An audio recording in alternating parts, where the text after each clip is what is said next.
is a quite special meeting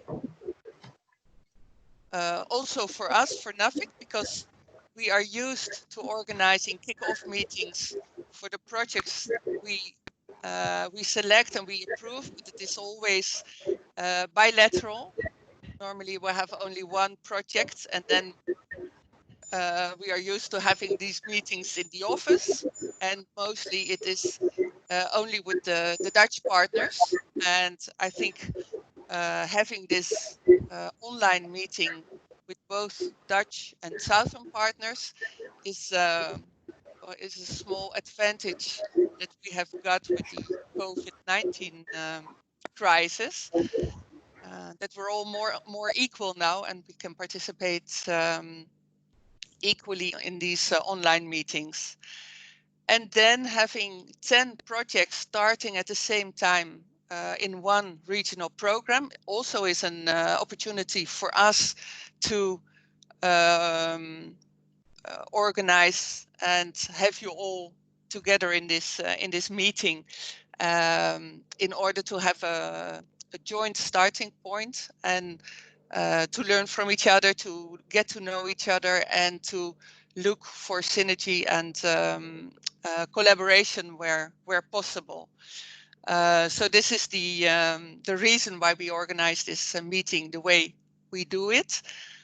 I will start with a presentation of my colleagues, Elzine.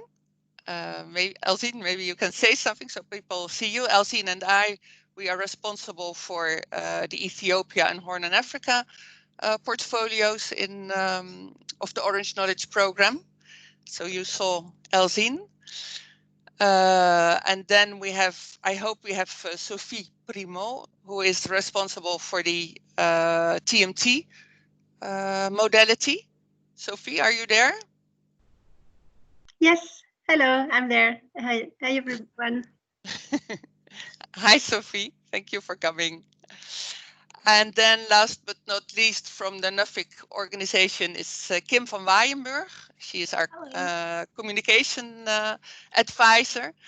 And well, she will explain everything about communication and visualization of the Orange Knowledge Program at the end of the program. But here she is.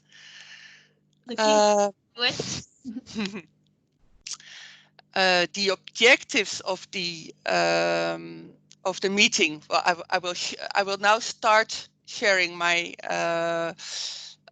my presentation, and then I will put out my camera, and I will invite you all to do that. But before I do that, I want to present also and a very warm welcome to Hashi from the Ministry of Foreign Affairs, who is responsible for the IGG program, Inclusive Green Growth, and who is like the father of this regional program.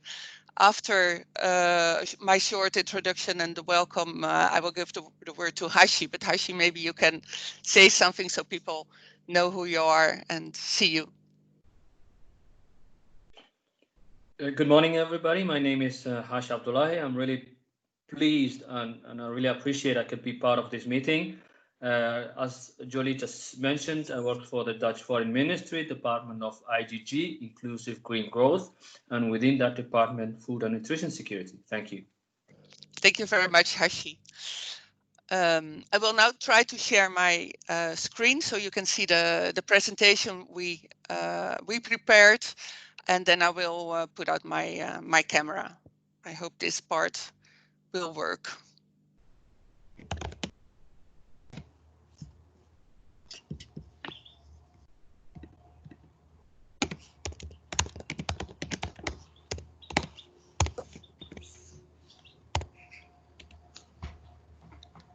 Is this clear? Yes. Do you see the presentation? Okay, thank you very much. Then maybe only to repeat the instructions we sent beforehand, because this is a large group of people. We'd like to ask you to do any questions, put any questions in the chat, so there will not be a lot of noise going out, and to mute your mic. If there's something you really want to share with the group, then you can raise your hand, and then we will give you the word. Elsine and I will try to moderate this meeting as good as possible. And so while I will be talking, Elsine will look at questions in the chat and will answer them where possible, and vice versa. I think this is it for all. We're now 36 people, which I think is a good number of people for 40 projects, for 10 projects, sorry. And I will go to the next slide, and I will put out my my mic. I invite you also to put out your mic. It is a little bit boring because we won't see anyone, but it is much better for people who are having a weak connection. You mean the camera, right, Jolie? Sorry. Both the camera and mic. You're right. I mean the camera, because that is of important for the connection, and the mic is not to disturb the meeting. Thank you, Elsine. So as you saw in the agenda and in the invitation, I sent you the objectives of this meeting is to provide information about the program. This is what we always do with the kickoff meetings, because the Orange Knowledge program is quite special and sometimes a little bit complicated with what you can do, what you can't do, how reporting is arranged, which obligations and conditions are linked to the program. So this is maybe a little bit boring but very important part of providing information from our side. But also, and it is, as I said, it is quite special. It is an opportunity to be all together, to present partners, organizations, and projects, and to start exchange and to promote coordination, synergy, and alignment. And I think that is a very important objective of this meeting, and I really hope we will be able to achieve this this objective.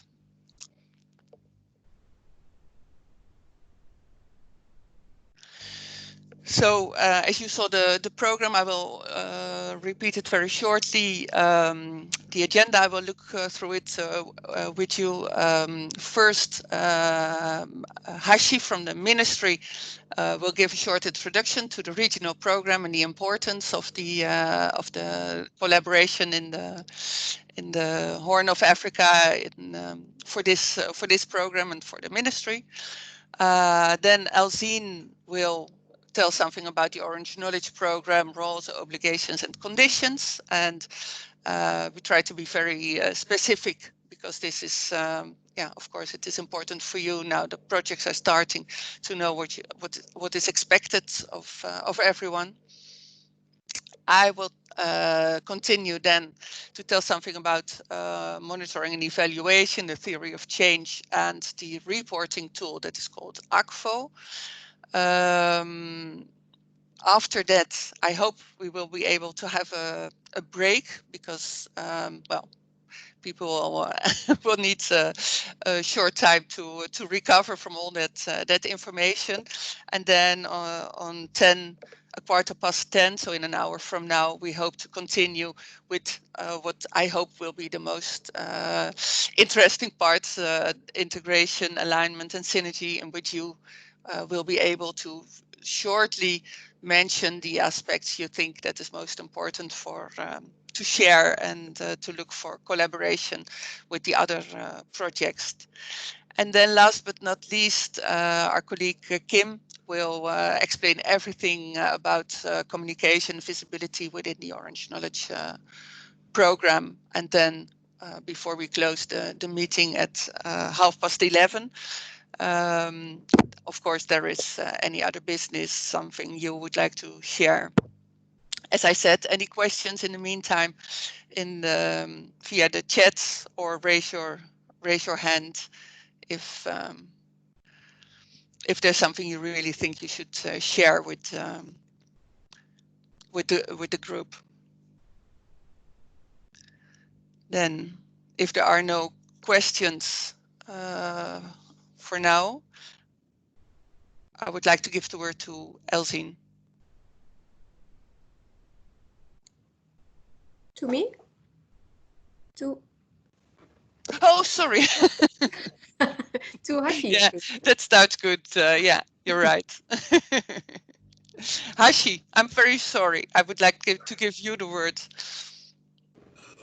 Thank you. Thank you very much, Julie. Thank you very much, everybody who's participating in this meeting. And also thank you very much, Nuffic, for giving us the opportunity to meet, to kick up this program of Horn of Africa. As I said, my name is Hash Abdullahi. I'm from Dutch Foreign Ministry. I'm in a position of policy coordinator. Food and nutrition security and capacity building is one of the themes that I have within my role. Just to go back to 1 or 2 years, when we were thinking about this program, and especially the Horn of Africa component of it, as you all know, Horn of Africa is one of the focus regions of the ministry. It is Horn of Africa, Sahel, and the Middle East. So we were thinking, how could we translate our policy on the ground? And also, how could we bring the POS nota, the perspectives aspects within the region? And how could capacity building programs such as the OKP provide the assistance needed to achieve our goals? One of the most important things were, when we were thinking about this project, and also in collaboration with Nuffic, was what is needed there. As you know, we from the Food and Nutrition Security, we are the only thematic department that's putting its own money in this program, Nuffic. It is a broad program from the ministry. Several departments take part of it, but we are the only one putting their own money within the program. Why we do is because we think that skills and the capacity building within the agriculture sector are very important. And we do this within this program because we do not want to start our own programs fragmentally with everywhere. We thought that would be very wise to do it through Nuffic, through an existing program, through an existing systematic. On the other hand, we hope that we will achieve our goals within the program. That is why we work closely with Nuffic to collaborate and also to design some ideas. And this is one of them. Having a regional program is what we thought it would be good, and that's what we did. It's also very important to mention that the OKP has just had a midterm review. That's very important you to know, because we are also looking at what has happened the past 2.5 years, 3 years almost, and what we are expecting as being a thematic department from the OKP for the coming 2 years, 2.5 years. And you will be surely feel the difference between the past and the coming period. I think the colleagues from Nuffic will explain to you what their expectations will be. But from the perspective of the ministry, we are looking really forward to see OKP evolving, being a program that delivers. That's why we are also spending so much time together with Nuffic and also exploring the opportunities that this program can offer. One of the important things that we from the ministry expect from you as implementing partners are, please, what we would like to see is a synergy with our own ongoing programs in the countries that you will be being actively. For example, if you're doing a program in South Sudan, we do have a big food and nutrition program food security and nutrition program in South Sudan, what we would be keen to see is how would you be collaborating with those programs and bringing your expertise and your activities aligned with the objectives of those programs. That's also why we mentioned when we were setting out the call, the FNS Food and Nutrition Security Resilience Program that we have in the region. It's also very important that you really have specific attention to strengthen the capacity of the local institutions. We really look this forward, and we are expecting from you that you will have a you will emphasize to strengthen the local capacity, that those institutions are the one who will be delivering the knowledge and the skills needed for the people in this country. So please, that's also a very important issue that we'll be looking at when you, that we'll be expecting from you when you're implementing this program. Third point is the South-South cooperation. This program is designed in a way that there is a cooperation, South-South cooperation with North, with the Netherlands, and between the countries in the region. That's also a very important aspect for us, and that we'll be watching the way you do that. It's very important that you look at that also, how the South knowledge institutions will be working together, and how they will be delivering to this program, so that the goals that we all look forward are achieved. Those are really the words I wanted to say in this program, and just to share with you the way we think within the ministry of the policy when we are implementing policy, when we are trying to translate what we think on the ground, and you are the implementing partners who are our partners who could realize that. So I'm really looking forward working together with NUFIC and also with other partners in the region to achieve these goals. Thank you very much for having me here.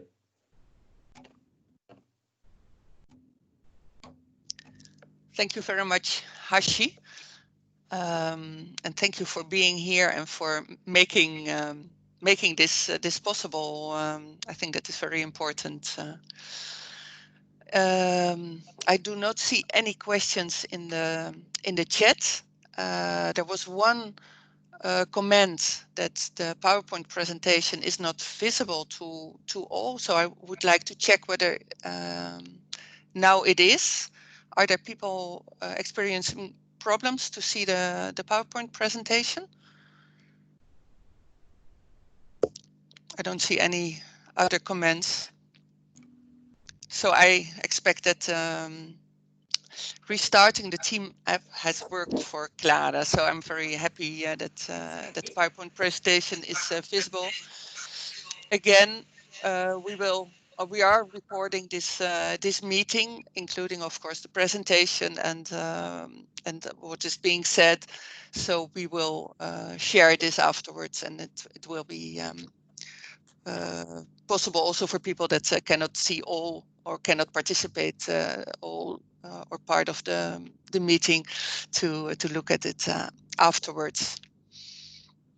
Then, if there are no other questions at this point, I would like to give the word to Elzine, this time to Elzine, and I hope, well, if there are any other questions still for Hashi, then it is always possible to put them in the chat. Yes, thank you, Jolie. I will give a really short introduction of the program, but I'm sure it's well known to most of you. But just to give a complete picture, as you probably know, the objective of the Orange Knowledge Program is to contribute to a society's sustainable and inclusive development. And we aim to do this by strengthening the skills and knowledge of individuals, groups, and groups of individuals and organizations. The Orange Knowledge Program was kicked off mid-2017 for a period of 5 years and will end in 2022. And it involves 54 countries. And the institutional cooperation projects and tailor-made trainings are 2 of the 4 instruments offered by the program to obtain the objectives. The other 2 are individual scholarships and group trainings, refresher courses and alumni activities. And the program is financed by the Dutch Ministry of Foreign Affairs, as Hashi already told you. At the beginning of the program, a country plan of implementation was made for each of the participating countries, together with the Dutch embassies in those countries. And all activities should contribute to the overall goals of the program, and in particular the country plans. NAVIC awards the OKP grants on behalf of the Minister for Foreign Trade and Development Cooperation. And an explicit objective of the OKP is long-term cooperation between partners and reciprocity. So we expect the project partners to strive for a continued cooperation after the project is finished. And the collaboration should be mutual, benefiting for both partners. So not just the partner, partner in the project country, but also the Dutch partner. The relationship between NAVIC, so the administrative authority providing the grant, in NAVIC in this case, and the subsidy recipient, which is you, is not an equal relationship. The subsidy provider determines the framework, and the subsidy recipient is responsible for the implementation and delivery, and the compliance with the applicable rules and regulations. And in order so we have specific, also we have specific rules and regulations that we must adhere to. And this also means that NAVIC as a subsidy provider must keep a distance to the content and the implementation of the subsidized activities. So the implementation is the responsibility of the subsidy recipient, and NAVIC monitors as a subsidy provider whether the activities for which a subsidy has been granted will take place or has not taken place, and the subsidy recipient, and if the subsidy recipient meets the subsidy obligations. So that is our role, and we do not interfere with specific activities executed by the project partners. Throughout the project period, the project partners are obliged to inform NAVIC immediately as soon as it becomes clear that an output or an outcome for which the grant was awarded will not be achieved, or will not be achieved in time, or if any other grant obligations will not be met, and that should be done in writing. The grant is awarded on the basis of the achievements of the achievement of the outcomes and output. So NAVIC must approve these changes. We do not monitor on activities, so it's possible to change activities as long as the outputs and the outcomes as they were mentioned in the project proposal are still met. So you don't have to report on changes in activities, but you do have to ask for approval of change in outputs and outcomes. The grant obligations and conditions form part of the grant award for grant recipients, and they provide the obligations that apply to the grant. By submitting a grant request, the applicant accepts these grant conditions and obligations. So it's very important to take note of the content of the grant obligations and conditions, as it provides essential information about grant management, eligibility of costs, and auditing. And it's even so that NAVIC can withdraw or amend grants if part of the obligations or conditions are not met. So it's very important to read those and be aware of the information mentioned in the documents. The grant obligations and conditions for ICPs and TMT Plus do not differ a lot. Only deviations. So there are 2 points actually where there is a slight difference, and that's the deviations between lines in the budget. So you can deviate from the budget with a certain percentage without approval, and that's up to 25% for TMT plus, and up to 20% for ICP. So any deviation within the budget lines of more than 25 for ICP and more than 25 for TMT plus and more than 20% for ICP must be requested. And for TMT plus, it's possible to use 10% of the budget for investments, whereas in ICP, it is possible to use 20% of the budget for investments. So that are the main differences between the grant conditions and obligations of ICP and TMT plus. Yeah, the COVID-19 pandemic has had some impact on the project and project proposals, so, for instance, seen that because of the fact that not all partners will be able to travel, it is possible to reallocate, for instance, travel budget, or to change or temporarily appoint new experts or project members. So you are free to rearrange the budget if you deem necessary, up to a deviation of 25% between the budget lines without prior approval from NAVIC. And change of experts is also possible as long as the replacement is at least equally qualified and not more. So the budgets should remain the same. So the experts will not be able to charge more than was originally submitted for the original expert. And any changes in experts or changes in project members must have approval from both the lead partner and the other project. So the lead implementer and the lead project partner. So they must give approval for the change, and then it should be submitted to NAVIC, which also needs to approve the change. I think that is more or less what I had to say about this slide. Did I miss anything, Jolie? Thank you very much, Eltine. I think it was very, very clear for everyone. I don't see questions in the chat. I do see a hand raised. Yes, you see a hand raised.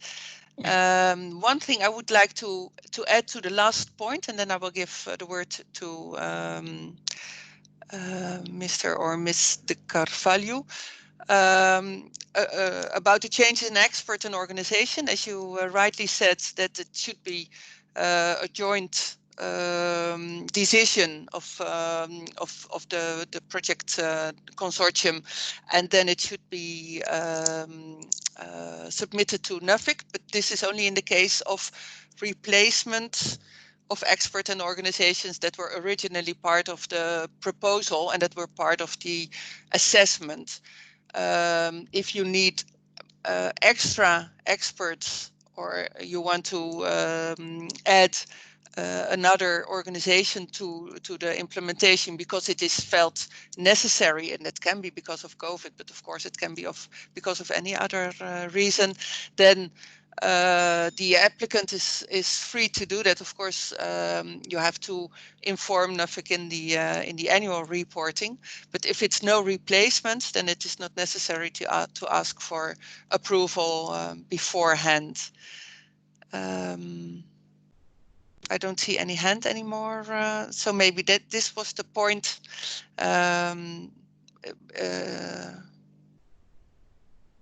The question of de Carvalho.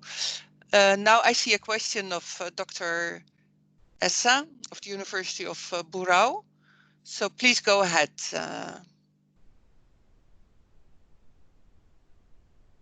Dr. Essa. Maybe you have to unmute your mic.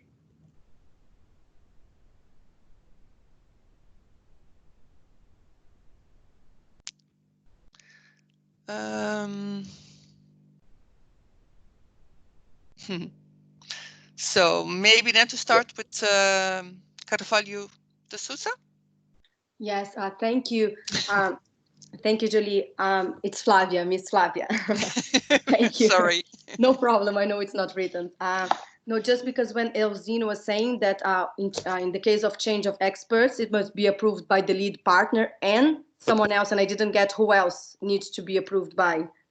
So it needs to be approved by both the lead organization and the lead partner. Okay.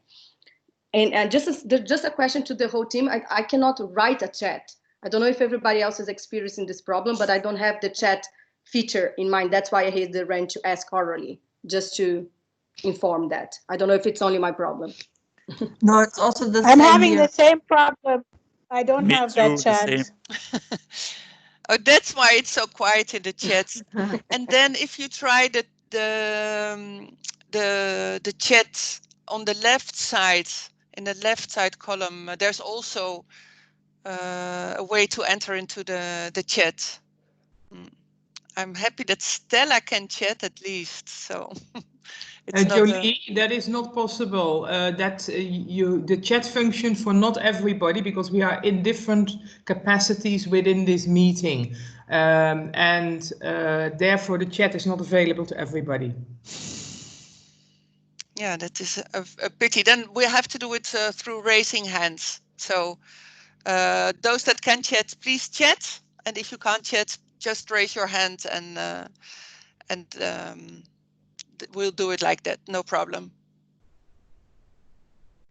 Dr. Essa still has a hand raised. Do you still have a question? And if so, could you unmute your microphone?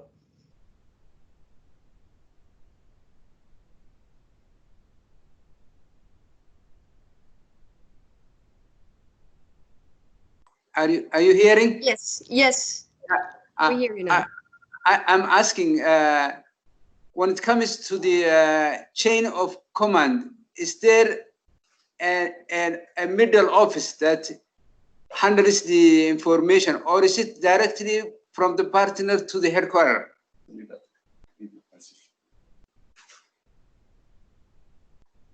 Hello? Yeah, sorry. So your question is there a main partner which they can only communicate to NAFIC?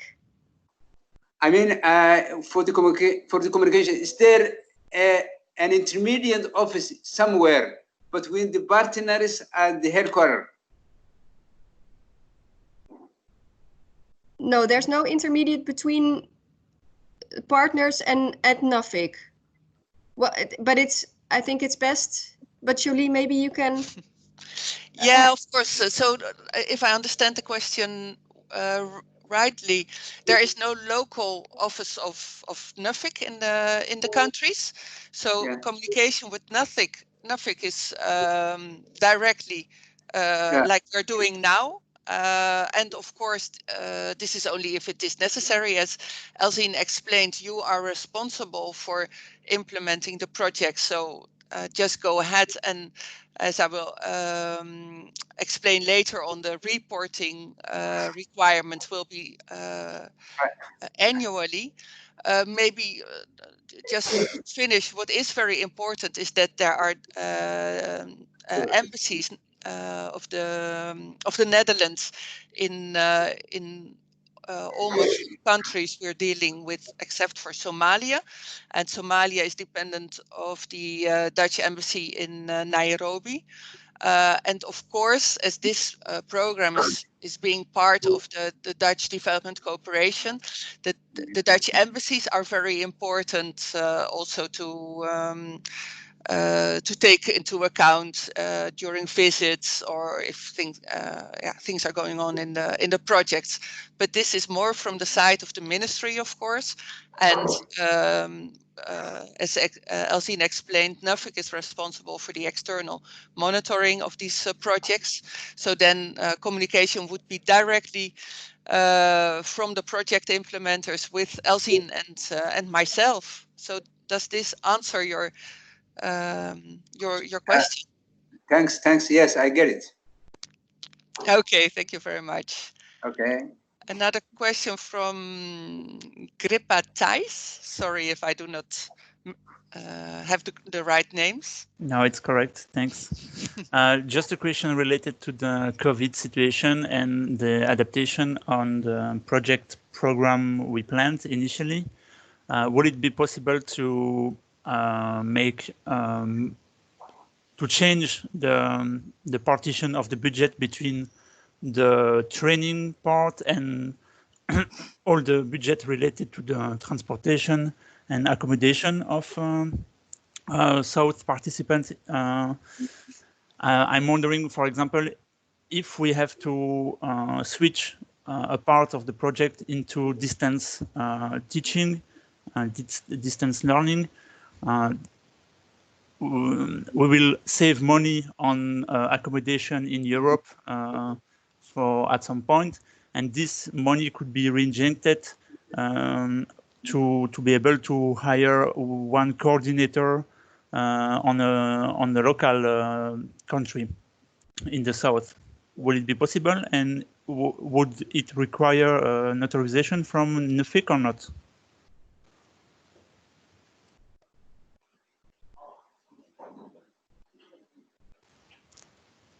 Hello? Yes. Can I answer, Jolie? Yeah, sure. Yes? Yeah.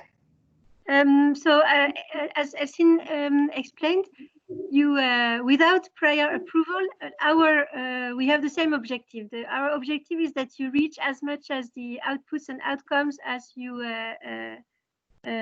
promised in the project proposal, and therefore you have quite some freedom already that's provided by the grant obligation and conditions.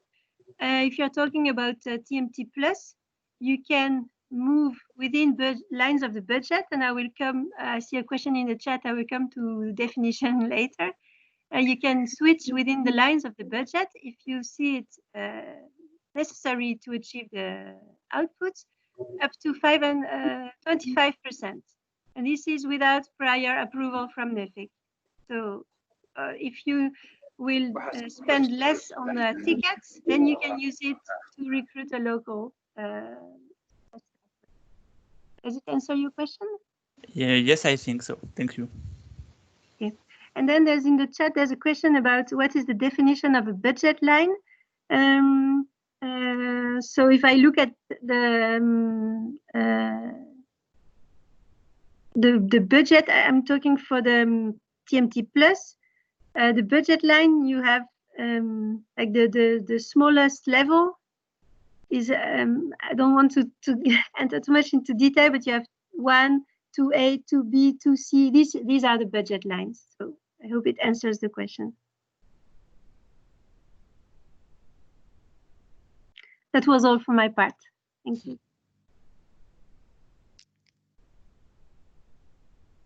Are there any other questions on this part of the presentation?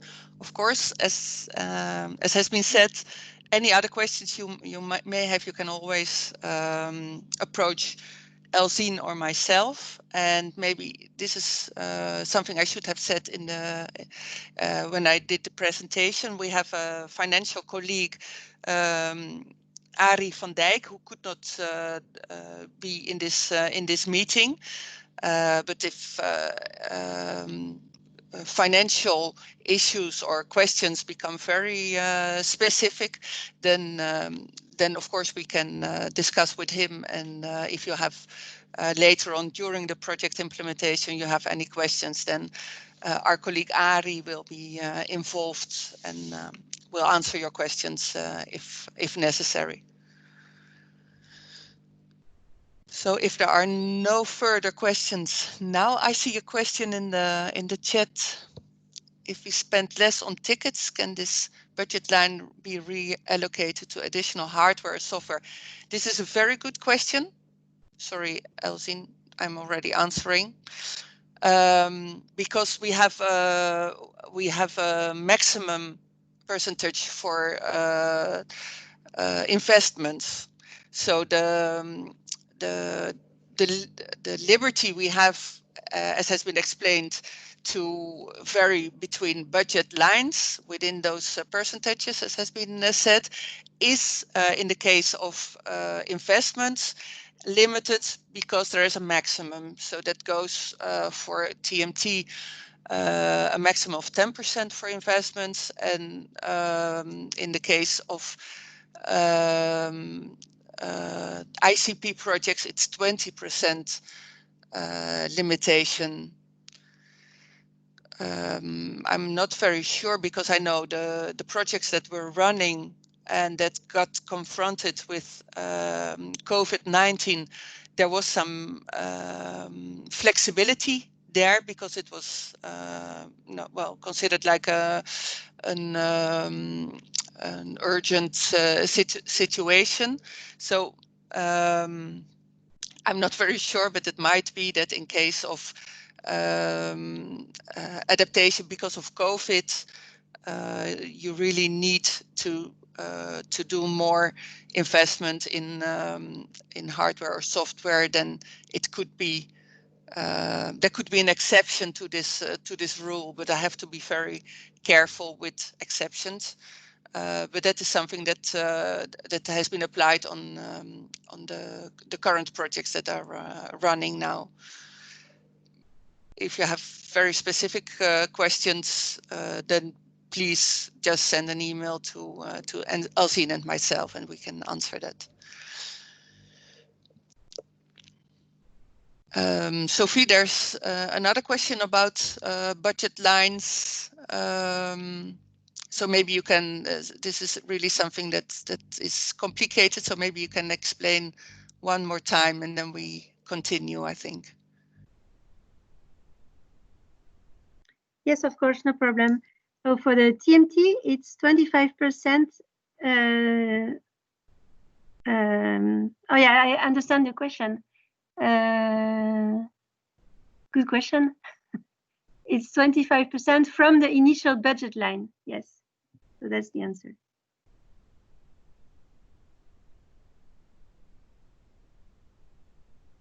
Yes, are all questions at this point answered? Then we'll, Miss Flavia raises her hand, so please go ahead. Yeah, thank you. No, because now I got confused because I thought, for example, the 25%, it was the overall budget. Let's say if you have a 500K of total budget, then up to 25%, you can shift in between. But then if I understood correctly from what Sophie said, it's from the budget line. So if I have, let's say 100K for travel, let's say, then I can shift up to 25% of budget travel to other budget line. Is that the last? Yes, that's the last, and I will check today again, and we will let you. I will confirm or infirm this in the. I guess Julie will send a few points as minutes later on. I will be confirmed in writing. Yeah, that seems a good idea. So we will work this out, and we will let you know as one of the results of this meeting, to be really clear on this flexibility and on what is a budget line and how does it work in practice. So we will come back to this later. Maybe this was one of the specific financial questions we really need Ari to be present. Yes, can I add something, Julie? Of course. Because there was a question about the possibility to use extra additional hardware or software, and it was we sent to the ongoing projects. We sent the end of April a letter with some leniency measures on the existing grant obligation and condition, and this is one of them. If this is necessary to use the contingency in the framework of COVID, and if by doing so you exceed the 20% of limit of investment, this is possible. So we can maybe send also the letter around for that is for institutional cooperation. Okay, thank you very much. I mentioned it, but I was not sure whether it was also for new projects. But it is logical because the budgets have been elaborated without really knowing the impacts of the COVID crisis, and we still do not know. So this is it is a good idea to send the letter with the leniency rules also for this these projects. I will do that. And then we continue this letter. Yeah, this letter of April 30th. I guess this is the leniency letter, and it is logical that it is also applicable for these projects because they are also they were not able to take into account the complete impact of the COVID crisis. I noticed that some proposals did mention COVID, but others were already developed before, well, the COVID crisis. We all got aware about the impact of the COVID crisis. So yes, this letter is also applicable, and as Sophie said, we will send it also to you as part of the results of this meeting.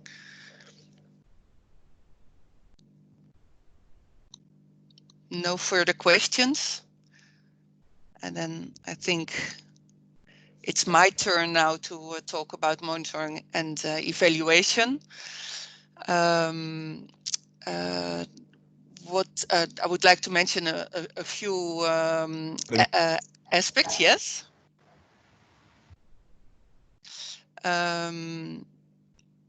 Impact reporting. I think you saw it, especially the ICP projects.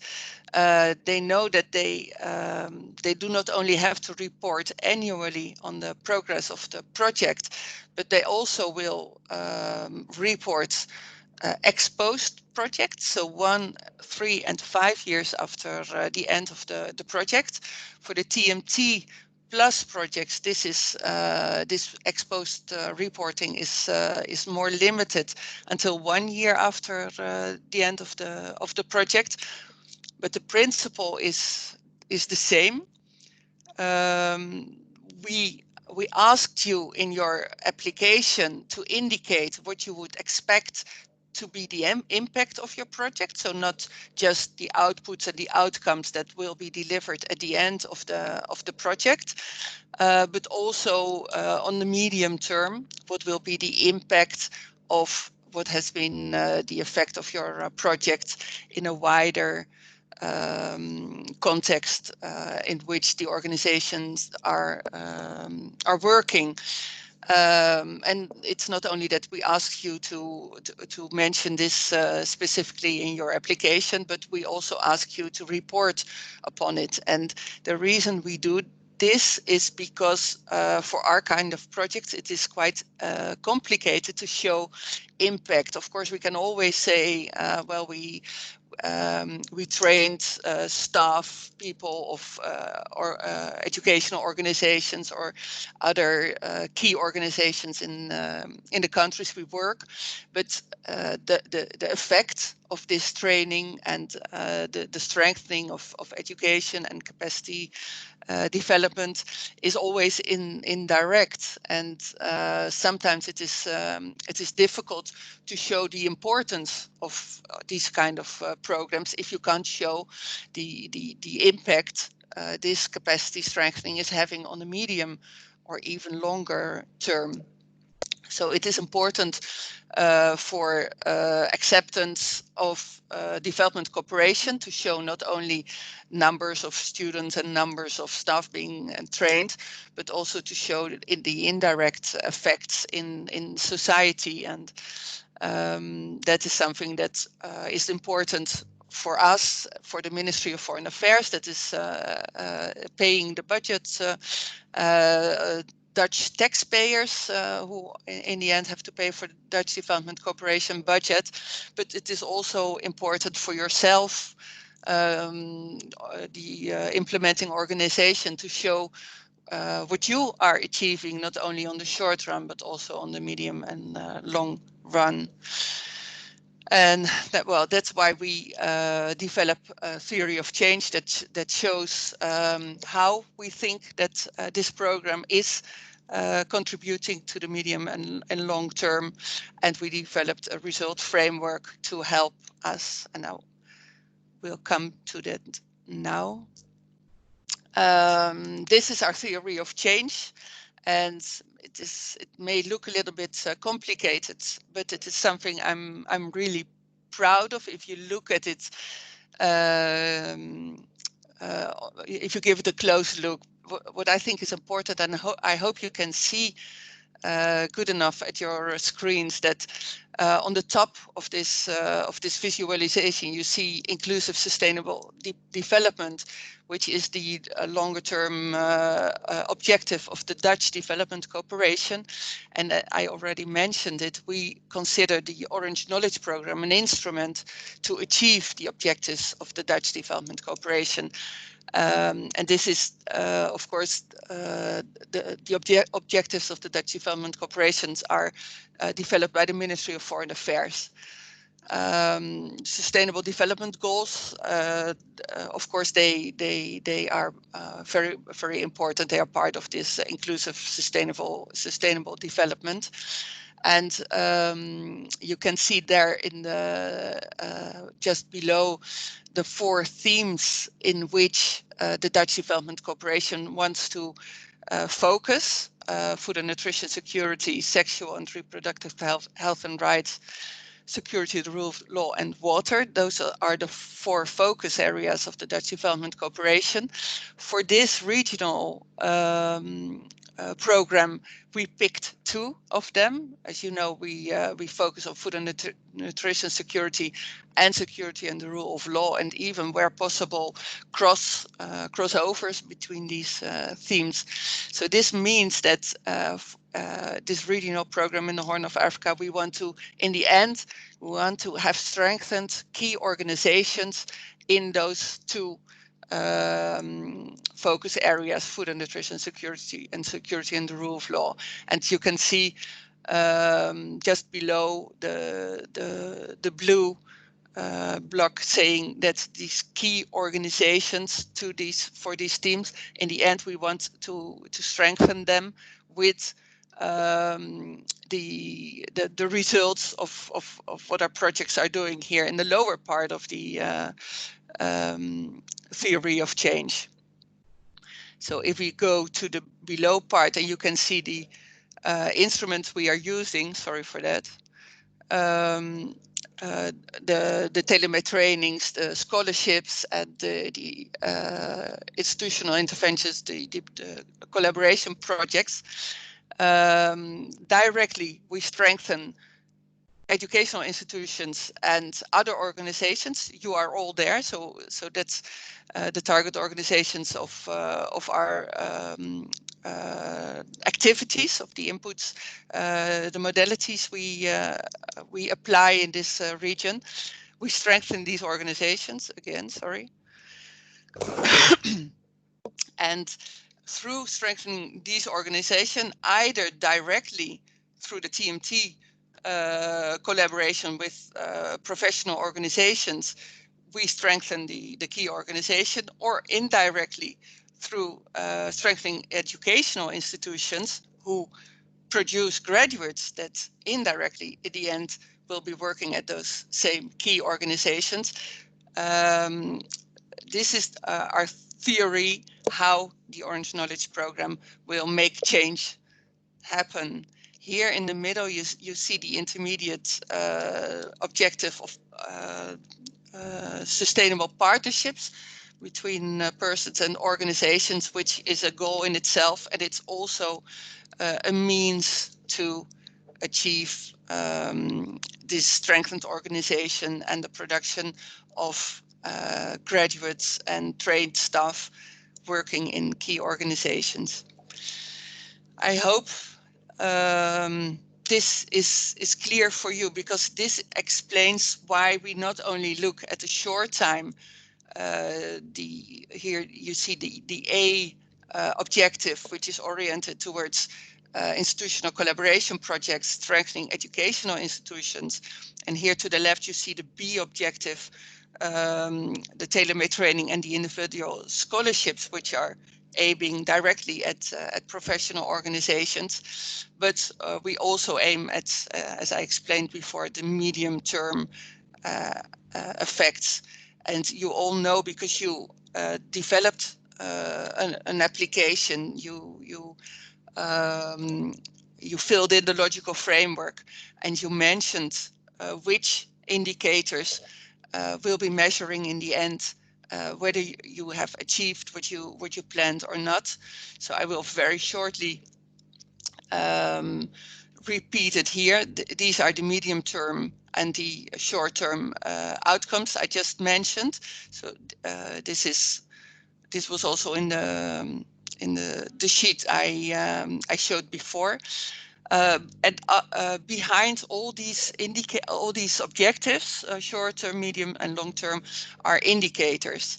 And as you know, the thematic indicators are just copied from the result framework from the Ministry of Foreign Affairs. As I said, what we want to achieve is what Ministry of Foreign Affairs developed as objectives. So we did not invent our own thematic indicators for food and nutrition security, nor for security in the rule of law, but we just picked them from the result framework of the Ministry of Foreign Affairs, and we asked you to indicate in the medium short term which indicators you expect to achieve. And then, of course, we also have our capacity development related indicators, which are very much oriented towards strengthening capacity strengthening, strengthening educational institution, partnerships between persons and organizations, and also strengthening professional organizations and key organizations on the medium term, and of course on the short term as well. You know this because this is part of your application, and in the monitoring and in your reporting, we'll ask you to come back to what you have planned, and then you will be asked to report on how you are achieving these expected results.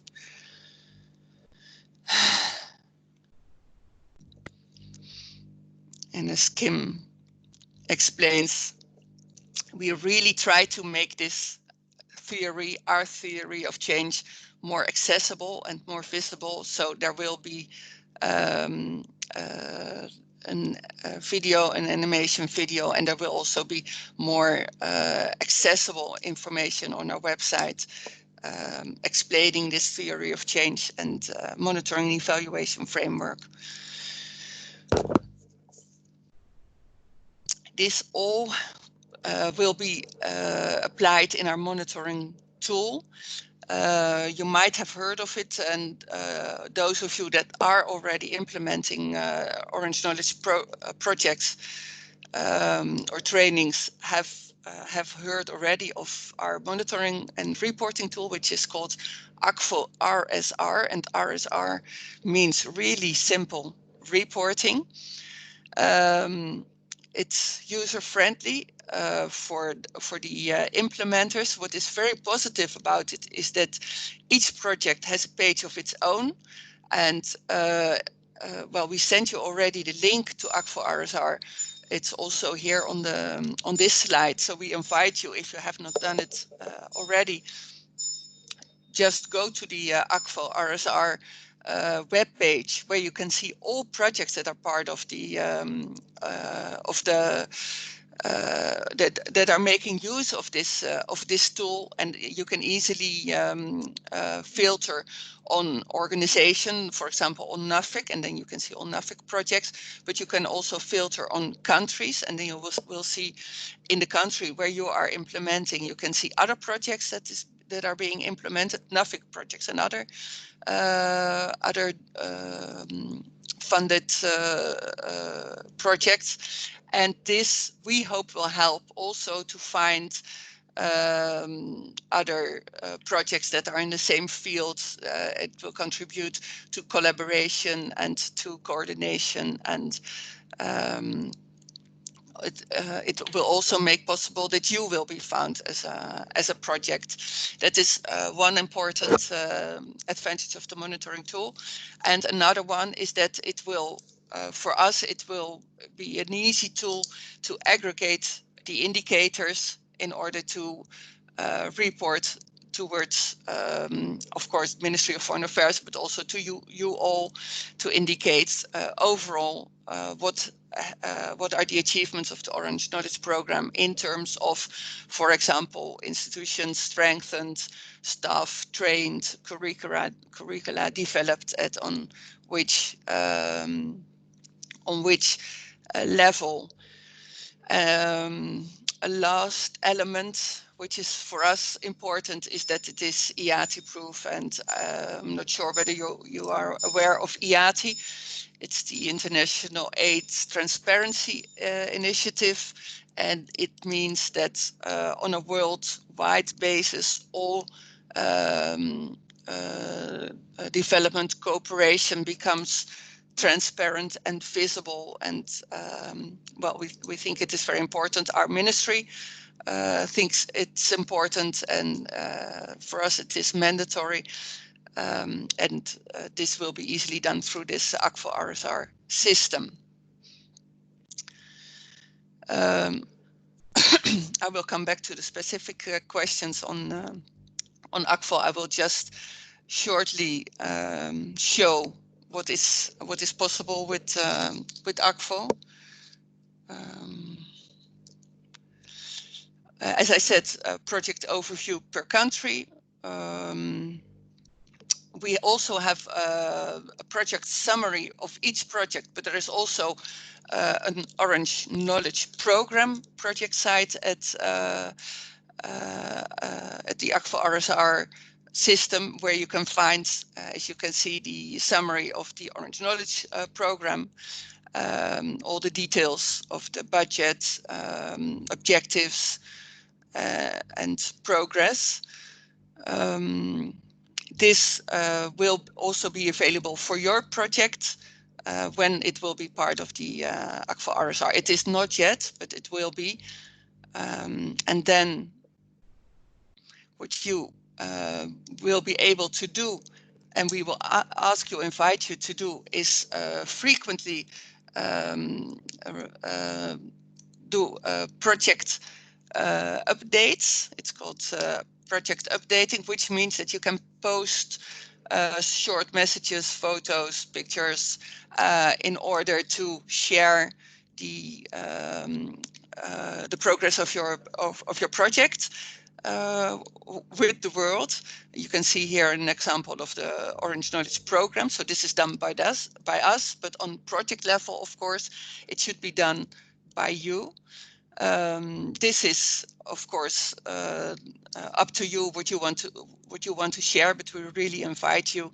And Kim will explain later the importance of sharing and visualizing milestones and activities of the program.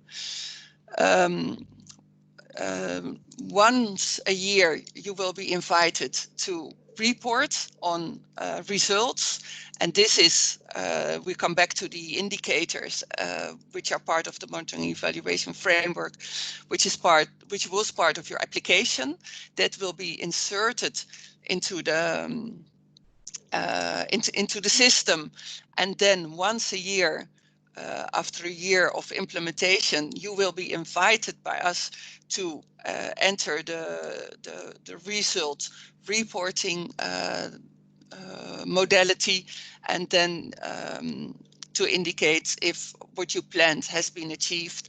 If not, why not? And also other qualitative information about these achievements. The details of this project reporting, result reporting, you will hear when you will be invited to report. So this will be after a year. It is not on short notice. What we saw until now is what everyone can see. So everyone can see the what you share on this project site. Behind the scenes, there of course it looks different, and then you can easily make reports in Word and in Excel. And of course, when you have to do your annual reporting, then this will be what you will be seeing. Here it will indicate how many indicators need reporting on the basis of your application. Pending approval is being done by NUFIC. And if we have approved your reporting, then you will see here the number of approved activities. I think this is it for ACFO. So maybe there are some specific questions. I did not have the time to look into the chat, so I will ask Elzine if there's something I have to respond now or. Well, yes, there have been 2 questions about reporting, about the access to ACFO, for instance. The question was from Suzanne from MDF. For ACFO RSR, we need to register, right? One shared login per project, or can we have multiple logins for one project?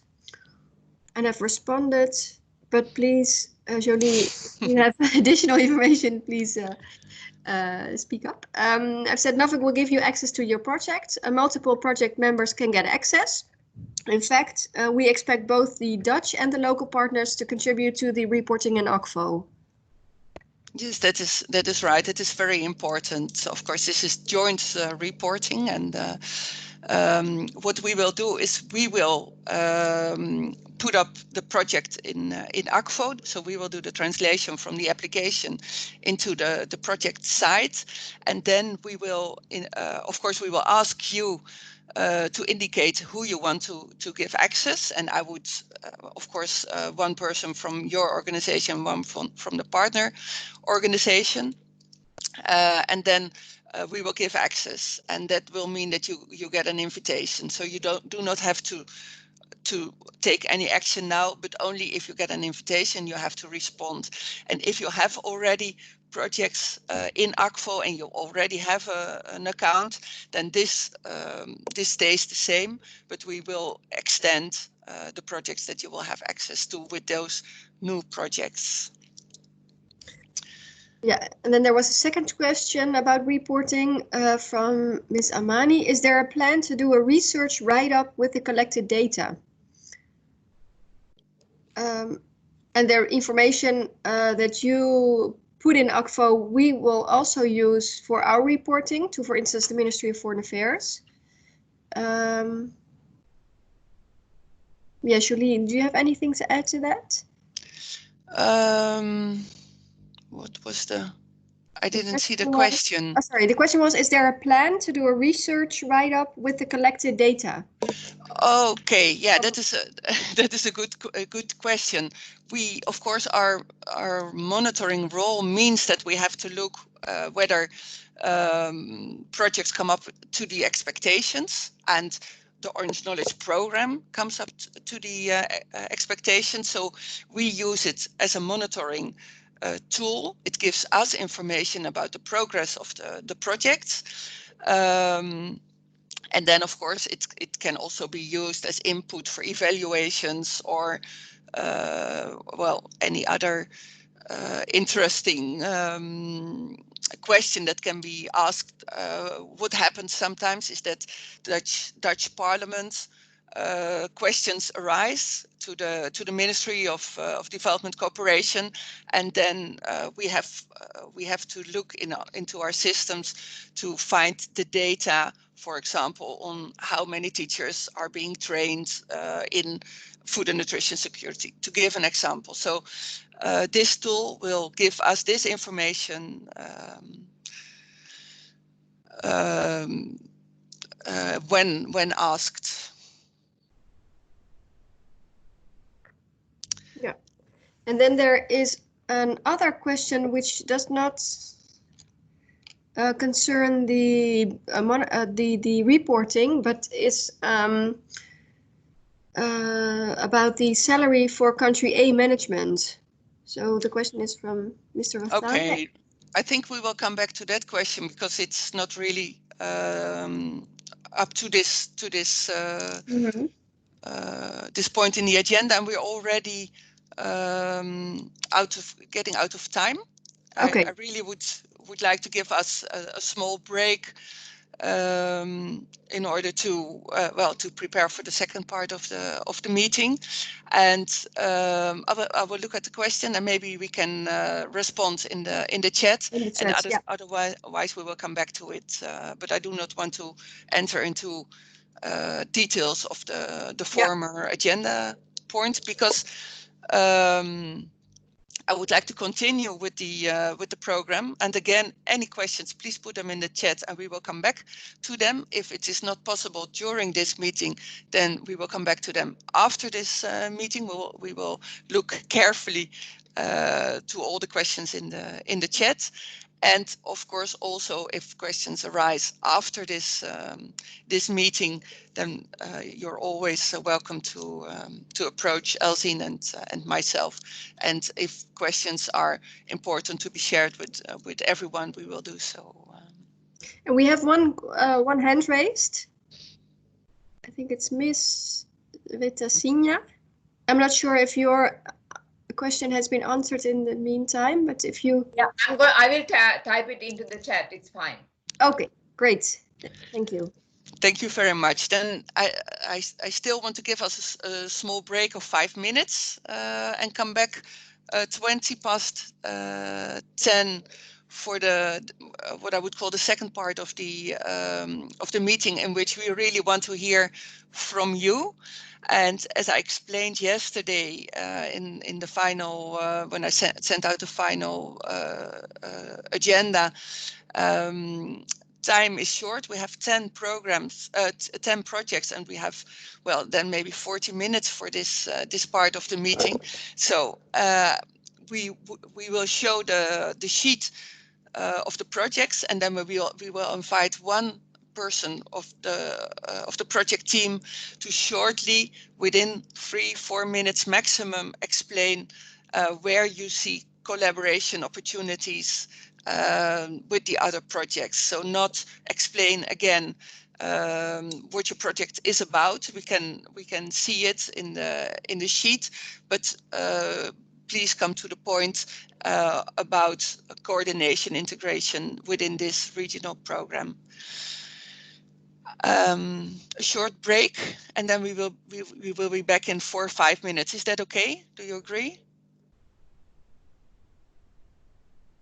I take this as an agreement. We'll be back. See you in 4 minutes, 20 past 10. Thank you.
So that was a short break. I'm not sure whether everyone is back. And we can continue. I don't want to lose too much time either. I think we can continue. Okay, thank you, Alcine.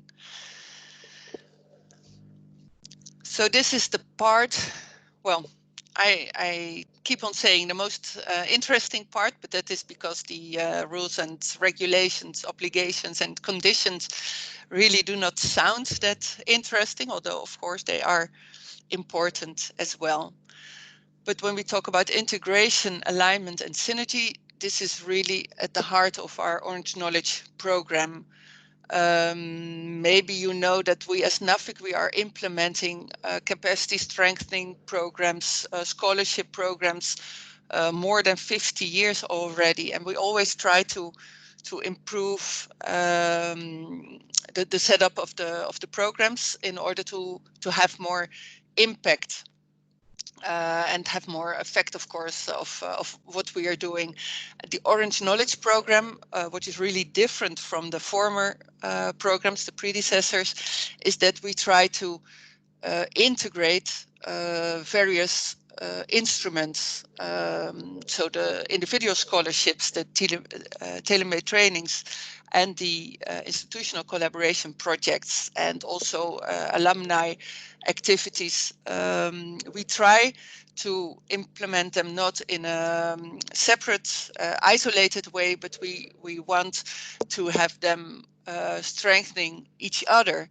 And that is something that was quite new for the Orange Knowledge program. And I think we are slowly advancing and achieving integration. This regional program provides an opportunity even more to have this integration between projects and modalities. We already saw it in many of the applications where clearly was indicated how this individual project will align with other programs, other projects. The FNS REPRO program has been mentioned in most of the applications that were at least on food and nutrition security. But also between these 10 new projects that we are launching now, it would be very good and very positive if we could really show integration and synergy, and at the least do not show any double work. And of course, as I said in the list, we really want to promote synergy and alignment. So what you're seeing here, this picture is not what I wanted to show you, because I really wanted to show you a picture with the 10 projects, even all organizations involved, 14 Dutch partners, 18 target organizations in the 3 countries, Somalia, Sudan and South Sudan, 6 anchor organizations in 3 countries, Ethiopia, Kenya and Uganda. I do not have it yet, so the picture you are seeing now is what is at this moment going on in the region. But next year I promise to have an updated map with everything that we are doing in this regional program. What is important to stress, I think, is that we're doing this together. And I would like to invite now one after the other, one project implementer, and you will see your sheet, and please take the floor. I think the first sheet is from Royal Tropical Institute and Al-Zayem Al-Azhar University. So I really would like to invite you very shortly, within a few minutes, to explain where you see the opportunity for coordination and synergy. Yeah, thank you very much. My name is Shashaveta Singh from the Royal Tropical Institute. And I've been looking, it was interesting to get the project details. And I see that we are about the only project that is actually doing food and nutrition security directly in Sudan. So the only other projects working in Sudan are under the security and the rule of law. But I'm sure that there are some people who say that there is outreach to Sudan, Somalia, and so on. So I'm sure we can make some connections there. But in South Sudan, I see really possibilities because there's quite a few of us going to be working in South Sudan. And when I look at what everyone's going to do, I see there's also a lot of technological sort of inputs, seed systems, horticultural crops, and so on. And the project that we are doing is very much a process-oriented project, which is actually building community resilience at the bottom level. So I see that it's very complementary. So I think there's lots of possibilities there. And the second thing is that we are sort of embedded in a larger community of practice, which has been around for about 20 years. So it's one of those very informal communities of practice where people are invited to join. So I will be very interested to make contacts with the other projects and see how we could have the people sharing and learning from each other. And that is also what provides the sustainability for when we are finished with the project, that these things carry on. So I will be very interested in linking up with the other partners. Thank you very much. That was very, very nice, and a nice invitation to the other partners. Thank you for that.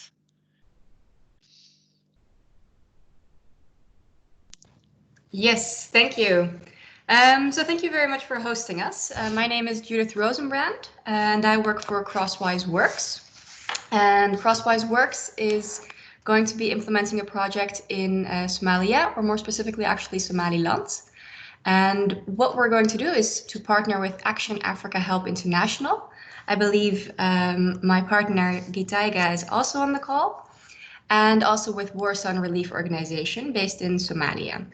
And what we'll do is we will be providing training to War Sun to implement an entrepreneurship curriculum, particularly in IDP camps, internally displaced people. So what they already serve as a relief organization is internally displaced people in these camps. And it's a very vulnerable community. And a lot of the time their livelihoods are very much dependent on the agricultural sector. And what we're hoping to achieve is to really build the capacity of War Sun to go beyond that basic relief services and train them as budding entrepreneurs. And that's also what the specialty is of Crosswise Works. We really do a lot of work in the area of entrepreneurship across Africa. And AHI has actually been doing quite a similar project on incubation, so also entrepreneurship training, in a refugee camp in Kenya. So we're really combining that knowledge of entrepreneurship development and training organizations to manage entrepreneurship programs together with AHI's expertise in actually doing this for very vulnerable communities who have very few securities in their lives. And that's what we're hoping to do. And I saw the list and I felt like we were a bit of the odd one out because we're not partnering with any universities. But in that sense, we are incredibly interested to learn more from the other parties who have won TMT projects and to understand more about how we could maybe link this up also with what the universities are doing, or share learnings about, I think especially on target group, reaching target groups and identifying the skills and learning methods that work for them. Thank you. That sounds very interesting, and an invitation also to the other projects to link where possible. And of course, just to explain, the ICP projects are oriented towards strengthening educational capacity, but the tailor-made training and the tailor-made training plus not necessarily. And then in practice, you see a lot of training capacity being still target of the TMT plus, but again, this is not mandatory. So it is interesting you noticed, and also the opportunity to link up with educational institutions. Thank you. Thank you. And then the next one is Sudan Urban Development Think Tank, together with ITC, University of Twente. Yes, hi, Monica Koffer from ITC. Our training project focuses very much on urban areas, which is maybe also another awkward as compared to many others, which I think are more on rural areas. But I think I see a lot of synergies, because what we are planning is the co-design of an integrated information system on deprived areas, with focusing on urban areas. We see that the cities typically are the engine of economic growth, but also in Sudan, we see a lot of the displaced people arriving to cities, coming into very deprived communities. And we are linking with our partners from Kenya, who have a lot of experiences working with deprived communities, also on issues of gender equality, of employment generation in the health sector, on also related to disaster management, to build like an integrated information system that benefits benefits the communication between deprived communities and the government, different government bodies, and really to support decision-making processes and cooperation between communities and local authorities. Thanks. Thank you very much. And then the invitation to Tilburg University with East Africa University. It is the projects until now presented were Team T+ projects. So this is one of two ICP institutional collaboration projects. Thank you very much, Jolie. This is Miriam speaking from Tilburg University, but our presentation will be done by the VC of KIU, which is our partner in this project. I'll hand over to the VC. All right, thank you so much. Am I audible enough? You are, sir. Yes, we can hear you. Yeah, thank you so much. We are really delighted to be in this meeting, and pleased greatly after having had an opportunity as well to pay a courtesy call at the NAFIC offices in The Hague last year. So this project is about improving resilience and access to employment and education, facilitated by e-learning and data sharing. What is very interesting is that we all know the effects of the COVID pandemic, and I'm sure all these other projects are really will be put in context of this problem. But our project with our partners that include, of course, East Africa University, Tilburg, and others, including Action Africa Help International, which I've also seen in another project, aims at equipping the youth and women who are really vulnerable. And we hope that as we work together in the same region, we'll definitely be able to share with other partnering projects that are being funded. One key thing is that we want to apply digital technologies to be able to equip our youth and women with the skills and with targeted training programs. Most of them really are on livelihood and improving their social security. And I've seen like the project of the Wagengen and other universities and other colleagues in the projects, they all have some component of training, some of them. And I think with our infrastructure, existing infrastructure, we'll be able to do a good job. So basically, we think the benefits are going to roll out to millions of people in Sudan, South Sudan, and Somalia. And we are so pleased that we are part of this successful project. Thank you so much. Thank you very much, Vice Chancellor. That was very interesting, and I see a lot of opportunities to work together with the other projects. So I really hope that that will come about. Thank you.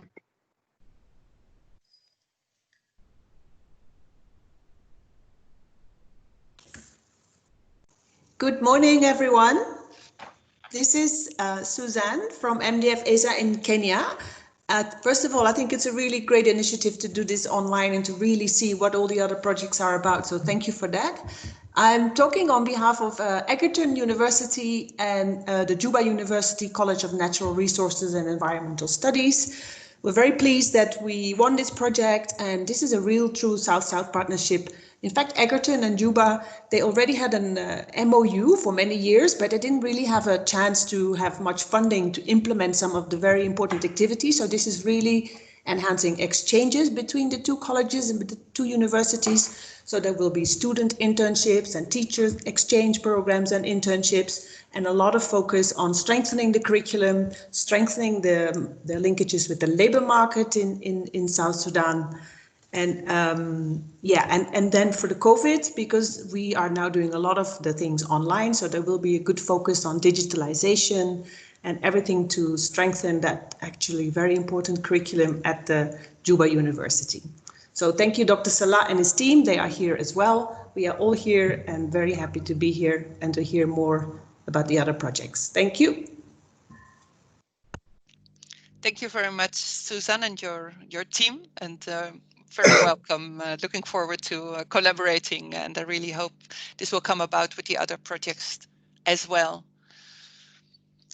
The next is one of 4 linked sheets, 3 TMT Plus and 1 institutional collaboration project from the consortium Wageningen University, Van Hal Larenstein University of Applied Science, and Bahidar University as the anchor. And I would like to invite this team to present the 4 coming up sheets. Yeah, good morning, Jolie, and all the others joining this this meeting. I'm talking here on behalf of all the partners putting together this particular TMT on horticulture, and the next slide is a TMT on seed systems, followed by another one, but then on fodder systems in Somaliland. Let me just quickly give a bit of background on this one, because then it will be more clearer to the other parties that already did their presentations, where we could potentially work together or tap into each other's communities of practice, or maybe also join up communities of practice. So this is one out of 2 interventions, TMT by Wageningen University, with a number of partners. And we work together with other northern institutions that have a track record on particular expertise. So we're working here with East-West Seed Knowledge Foundation in Wageningen Plant Research, together with the different partners, as you can see on this slide. It is about strengthening institutional capacities on horticulture and the ability of local knowledge institutes to develop their own courses and to make it blended courses, so to link theory with practice, with backup and support of knowledge and expertise from the agencies like East-West and Wageningen Plant Research. So we are really looking into the development of blended learning courses, quite interactive, linking with actual field experiences. So with regard to this initiative, we work within the environs of the NITI program, which is an established program in northwestern Ethiopia, working on horticulture with refugees and local host populations. And the foundation course will take place in this environment, based on which the different participants will be enabled to develop their own in-country courses. We link very closely to the Food Nutrition Security Resilience Program, and the focus of NFNS RAPRO in South Sudan is on seed systems, so horticulture, and as well as the next slide on TMT seed systems, they link directly with this RAPRO network. in South Sudan. And RAPRO is also having a community of practice that links together with the private sector, knowledge and educational institutions, NGOs, UN agencies. So we work quite closely with them to, let's say, pinpoint, position this particular tailor-made training. This tailor-made training, Juba University Crop Training Center will play a very important role, linked with them other institutions in South Sudan, but also we invite participants from Somalia, Somaliland and Sudan to take part in this particular training course, and they will also benefit from backup services to develop their own in-country trainings. Now, the linkage with the other institutions that did their presentations before can be quite, well, we're quite open to working together. As said, I think the strength of our interventions is that we work quite closely with the RAPRO program, therefore also with the wider portfolio of programs of the Dutch embassies in the 3 countries. For example, Egerton University, very interesting. They work together with Juba University, with a team of Professor Sala. We also do that. So I think there could almost be a direct link. So to align interventions, make sure that there is no overlap of interventions, and maybe we could also sit together to see how we can create more synergies between the two interventions. But likewise, other interventions like the one by the Royal Tropical Institute, which is focusing on women and youth innovation. This is a particular important aspect of this TMT and the other TMTs that we have developed.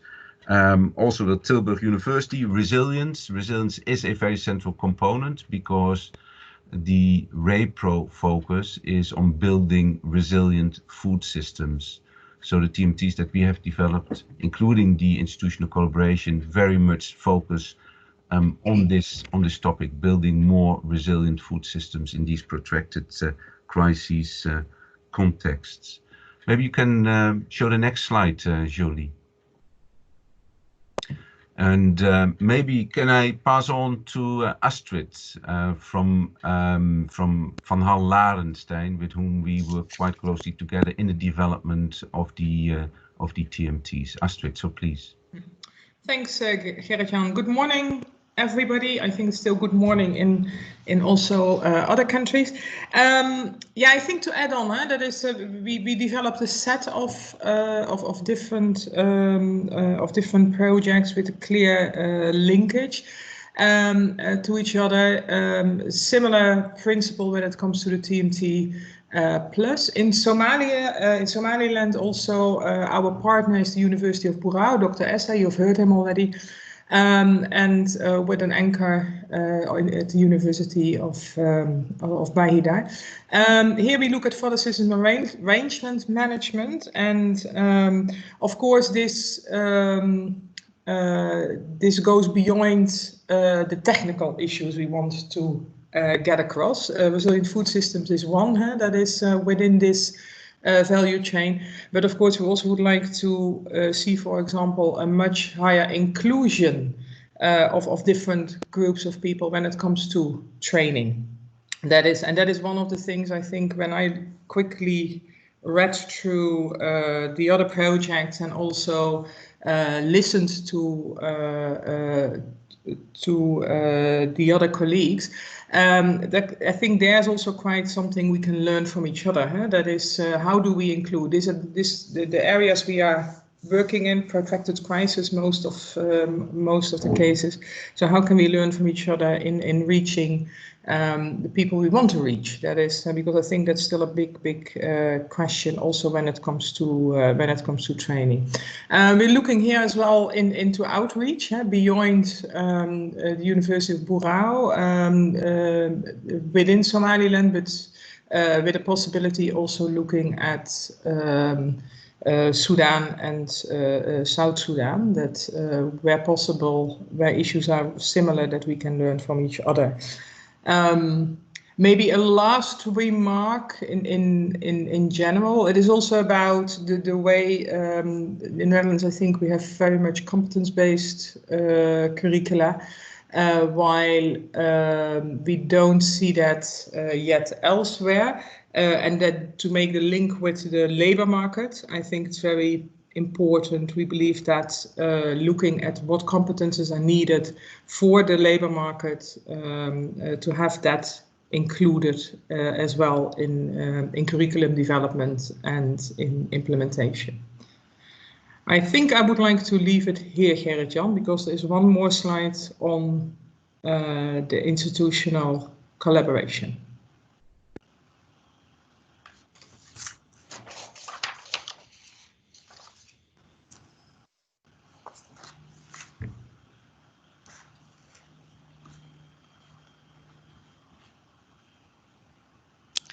I think you're muted, Gerrit-Jan. Sorry, this goes much better. Thank you, Jolie. Yeah, I was just saying that I'm talking here on behalf of the different partners in this ICP initiative, and that I'm working with Wageningen University. My name is Gerrit-Jan van Uffelen. So the ICP, the Institutional Collaboration Project, is working with a number of partners across the Horn of Africa, and it's very firmly embedded within the Institute for Disaster Risk Management and Food Security Studies. And this is the anchor organization, and we work with institutions in Somalia, in particular Somaliland, the University of Hargeisa, and also with Juba University in South Sudan. So basically, the two main components of this initiative is the development of a regional master program on disaster risk management and food security studies, and a component that comprises out of 4 short courses for mid-career professionals. And the two are being linked together, which means that the courses for mid-career professionals are designed as standalone courses, yet are also linked or interlinked with the professional masters program, and together they form a joined up learning pathway. They also can tap into the TMTs that were awarded by NUFIC, so the TMTs on seed systems, on fodder, and on horticulture. Again, we are working with main institutions in South Sudan and in Somalia, and through them also with other institutions.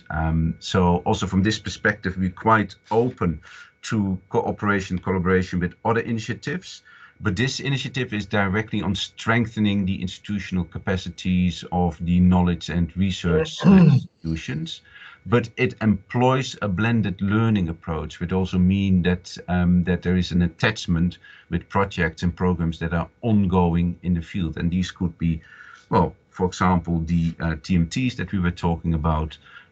These could be existing programs, in particular the resilience program, and through the RAPRO program also is touching upon the wider communities of practice that are being established by the RAPRO program, including the meetings with different actors in South Sudan and in Somalia, UN agencies, NGOs, private sector, and other educational institutions.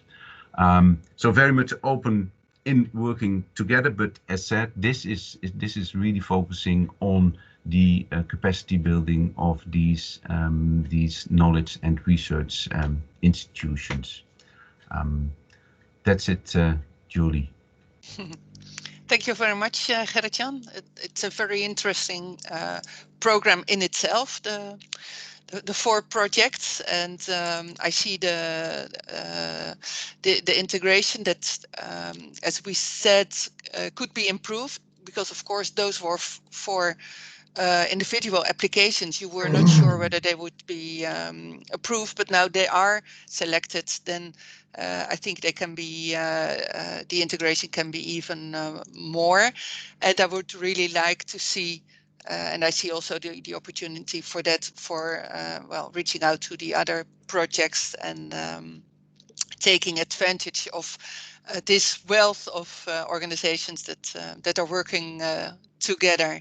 I think I have one final sheet of a telemetraining project of ARES together with Red Sea University in Somalia. So please. Good morning, this is Teus Kordevaar representing ERIS. Our focus is on training lecturers and trainers on poultry production and feed production.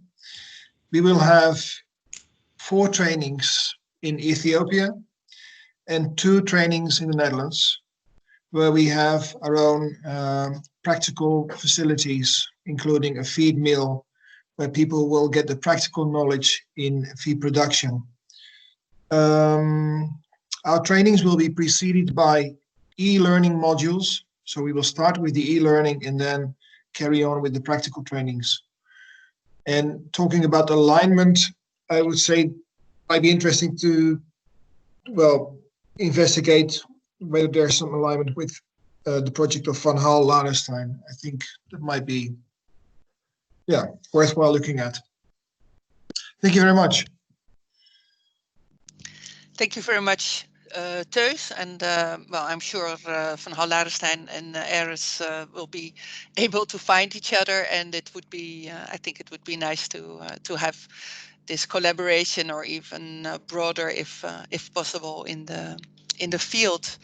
I think this was the last sheet on the individual projects. I want to thank you very much, all of you. Maybe important to mention that I wanted to share all email addresses of all people that are involved in this meeting, but it is really complicated because of the European privacy laws. So what I will do instead is I will ask the project leads, or the project teams of the 10 projects, to indicate a contact person and explicitly consent to share this contact information. So you can all have at least one person you can approach of each project, and in that way it must be possible to find each other, and also the other people that are forming part of these projects. We are 5 minutes ahead of time, so I'm not sure whether you would like to have another break, or we just continue with the next point on the agenda, if there are no other comments or questions regarding integration. I see a hand of Chesna Vetasina, so please go ahead, Chesna. I had wanted to ask this before, because I don't know whether my question went in through the chat. I just want to know whether the ACFO is now up and running. Thank you, Chesa. I think it's a good question, because ACFO is up and running because it's an open tool for everyone. There are already projects up and running in ACFO RSR that are part of the Orange Knowledge program, but your project is not yet part of the ACFO system and is not yet up and running. So it is important to realize that we from NAFIC have to enter all details into the system, all basic data that was part of your application, and as soon as we are ready done that, we will give you every information, an invitation to enter the system, and then it will be open for you, and you can start updating photos and pictures and everything. But first we have quite some work to do, and we will let you know as soon as possible when we are ready. This might take like 2 months, also the summer holidays coming up, so please be patient with us, but we will let you know as soon as your project will be up and running. You can have a look, of course, at ACFO RSR and the Orange Knowledge community in this system, but your project is not yet there. So I hope this is clear. Thanks very much. Yeah, fine. No worries. Just wanted to know, because on some other projects of NUFIC also we were told a while ago that it was on hold, and it was not yet ready. So that's why I want to know whether it was now ready. But your response is good for me. Thanks. Yeah, I think the other projects were the smaller TMT projects. Yeah. That is quite complicated. But these ICP projects and TMT Plus projects will be inserted by NAFIC. So it will take. It is always difficult if I say it's Akvo RSR is real simple reporting, because it's quite demanding for us. But as soon as we are ready, we will let you know, and then the floor will be yours. So. Right. Thank you very much. Okay. Thank you for your question. And then I think this is like a nice question to go further into communication and visualization. So I hope we're a little bit early, but I hope Kim is ready. Yes, of course I'm ready. Yes. Great. Thank you, Kim. So thank you, Julie. So first of all, thank you all for being here today. I see this as a really big opportunity, especially now during this crisis, that this is actually online, because often I would not be able to to take part in a kickoff. So thank you for making this possible.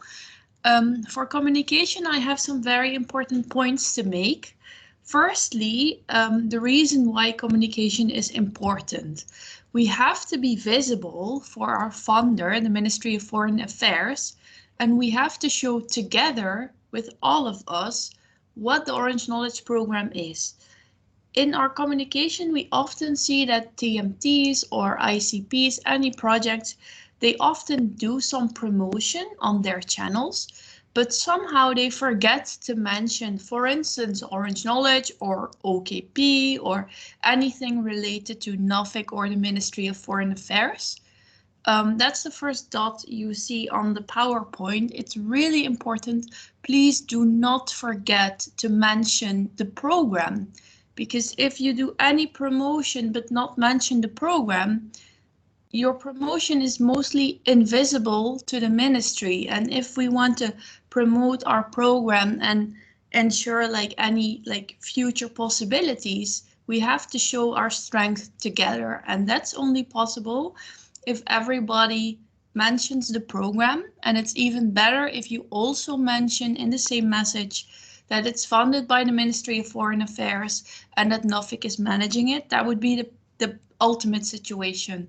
Furthermore, I would really like to mention that me, as well as my other colleagues, are completely free to help you with any questions you're having. Like before in other meetings I was able to join, I heard there was a lot of questions about which logos to use or which type of ideas we would have for banners or any promotion material, or you're looking for any standard text on the program. Please feel free to mail to okp@nafic.nl. I know it sounds like a very random mailbox, but the thing is, I will receive those mails and my own name will be complicated for you to to remember, I'm sure. But OKP, I will receive the mails and communication will pick it up and we will help you and assist you. Furthermore, I hope that you also received this PowerPoint, so you can click on the link that I put at the bottom. That will bring you to a web page on our website, which is called Communication Guidelines. And there we have some tips, tricks, and you can download our logos, and we have some helpful instructions for you. But I feel that's a bit lengthy to all discuss now, but please feel free to go there or mail if you have any, if you need any help, just please feel free, contact us and don't hesitate to do so. And then last but not least, at the right bottom, I posted some links of our social media. This is where me and my colleagues are very active posting things about the programs. So please, if you would be active there as well, please make sure to tag us or share it or post it on our page so we are able to share it again, because we really love to see your results and to make the program more visual. So yeah, if you need any help or ideas or yeah, what do you want us to post? Again, please feel free to mail us. We are really here to help you. So that's my main point here. Please ask questions and don't forget to mention. So I see a question from Chesha. Is that on the communication? I remember that we got some instructions regarding data protection and consent regarding visual material and so on. Yeah. And so, I mean, do we have to mention if we put up photos publicly that permission has been obtained from these people? No, in the message that's not needed, but we just ask people in advance, like, if you're taking pictures, for instance, of students or people in the project, of course, we just ask you in advance, please make sure they agree with the picture. So we ourselves often have a really easy consent letter, and if we are going somewhere and taking pictures, we ask people to sign that and we save it somewhere just in case. Yeah, so that's only that consent letter, fine. Yeah, so but you don't have to mention it in the message. We just trust you think about this matter, because we do feel privacy is important. Does that answer your question? Yeah, that's fine. Perfect, thank you. And then Dr. Essa?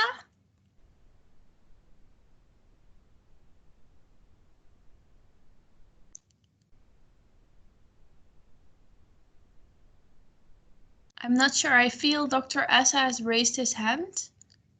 Maybe you're still on mute, Dr. Essa. To turn on your microphone again. Okay. Okay, are you hearing me? Yes. Thank you, yeah.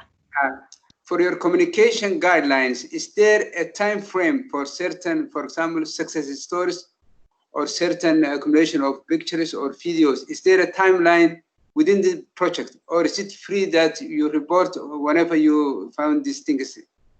Indeed, you're completely free to report. We don't have a timeline or specific obligations on how many times or what you should report, but just if you have anything interesting happening, specifically if there's something that's very visual, for instance, a meetup at a field work, or I heard before at a feed mill, for instance, if that's very visual, if something visual is happening, then it's often very interesting. But no, we don't have specific rules about a timeline or what you should post. Okay, get it. Okay. Any other questions maybe on communication? Otherwise, I give the floor back to Jolie.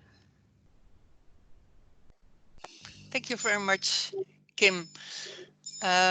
Just maybe from my side to add to this, the importance of communication visualization has been stressed enough by Kim, and of course you have the different media you can use, and I would like to repeat the possibility and the opportunity of the project updates within Akvo RSR as soon as it is up and running for your project.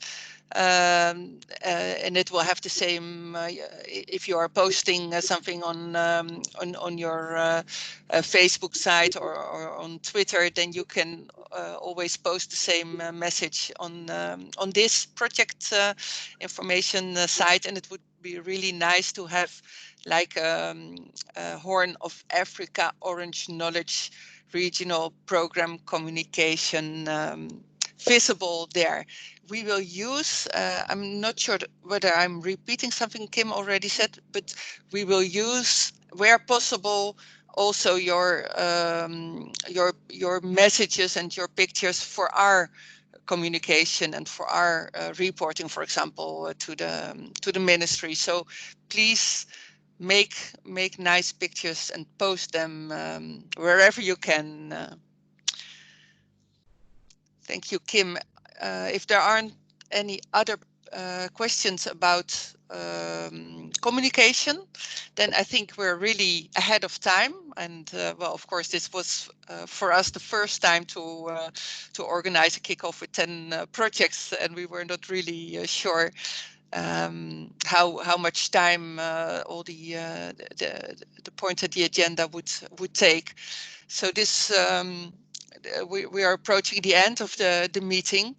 I had like the last 15 minutes for any other business. So please, if you have any questions, doubts, or you want to call towards your fellow project implementers, this is the time. Mohammed Mepesa, please go ahead.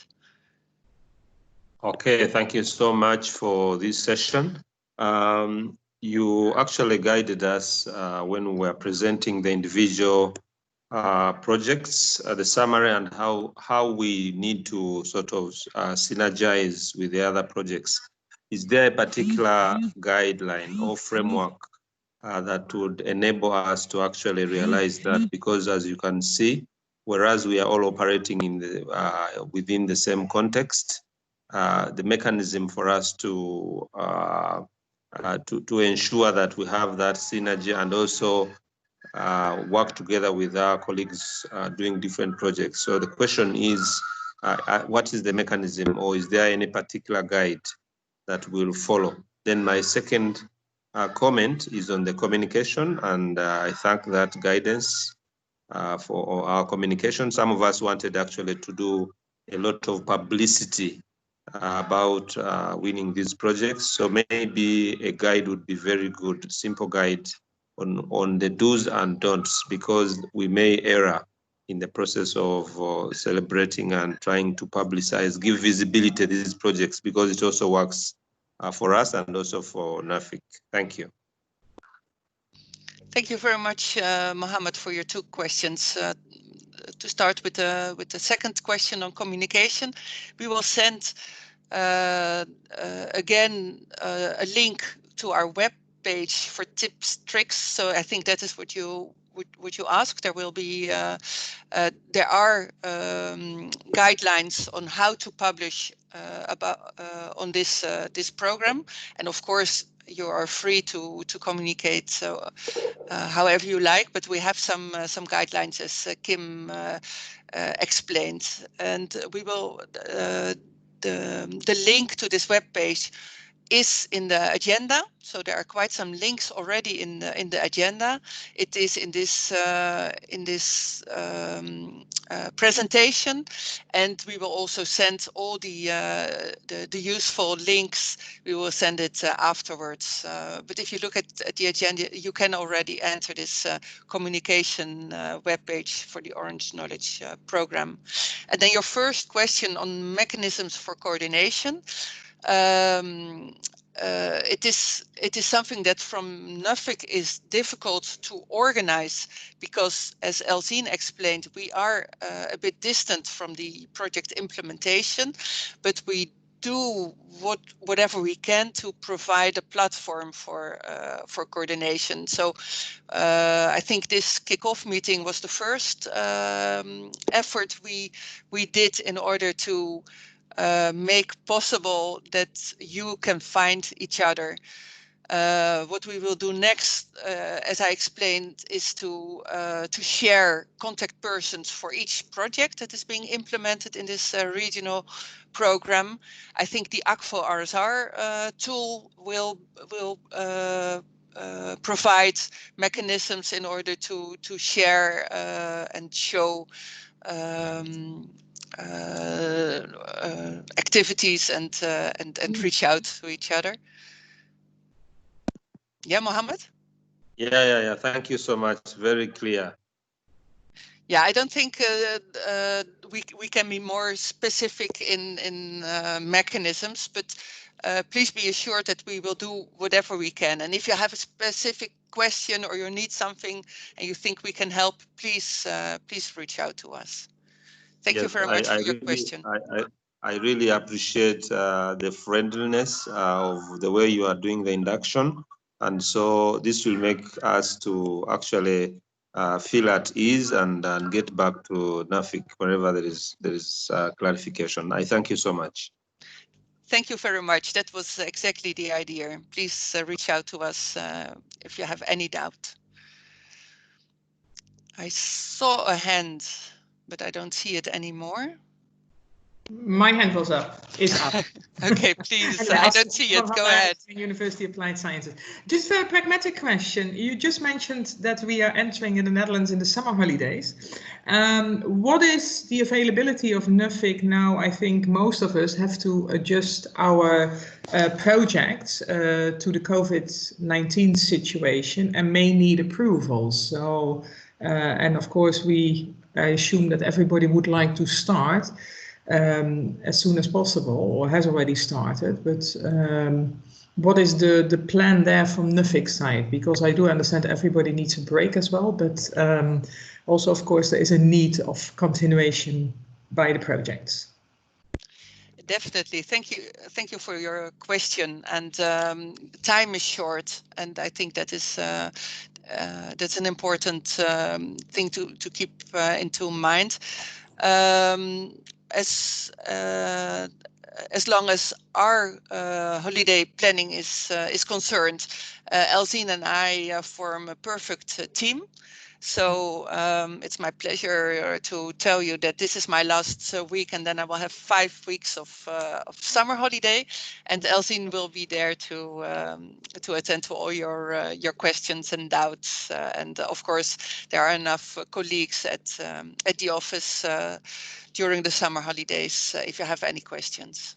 Okay, that is fine. That is good to know that it is well arranged. Thank you. Thank you, and thank Elzine.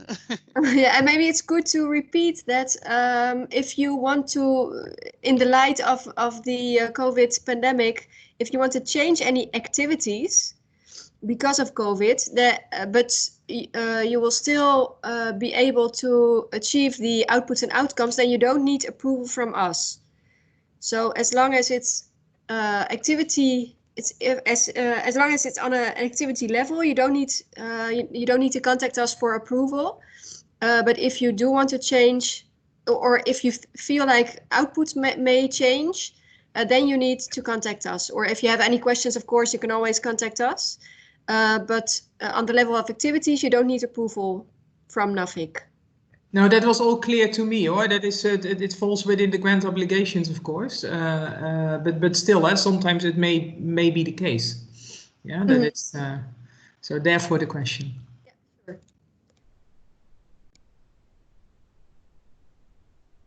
Thank you very much, Astrid and Elzine. I see another hand from ITC. Hi, Monica from ITC. Maybe a bit of a follow-up question about the holiday planning and the problem to manage all this.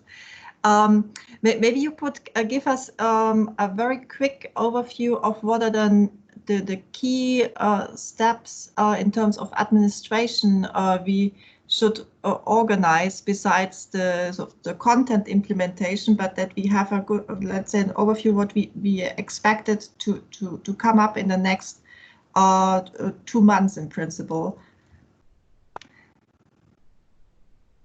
Thank you. That is a good question, and I see a hand from Sophie, who is the TMT Plus or the TMT instrument manager. So maybe she can answer this question. No, sorry. Actually, it was I wanted to come back on the question of switching between budget lines. So go ahead, Jolie, if you want to answer this one. Okay, thank you, Sophie. I wanted to give you I wanted you to answer the question because I'm not really clear on the deadline that is in the grant letters for the TMT projects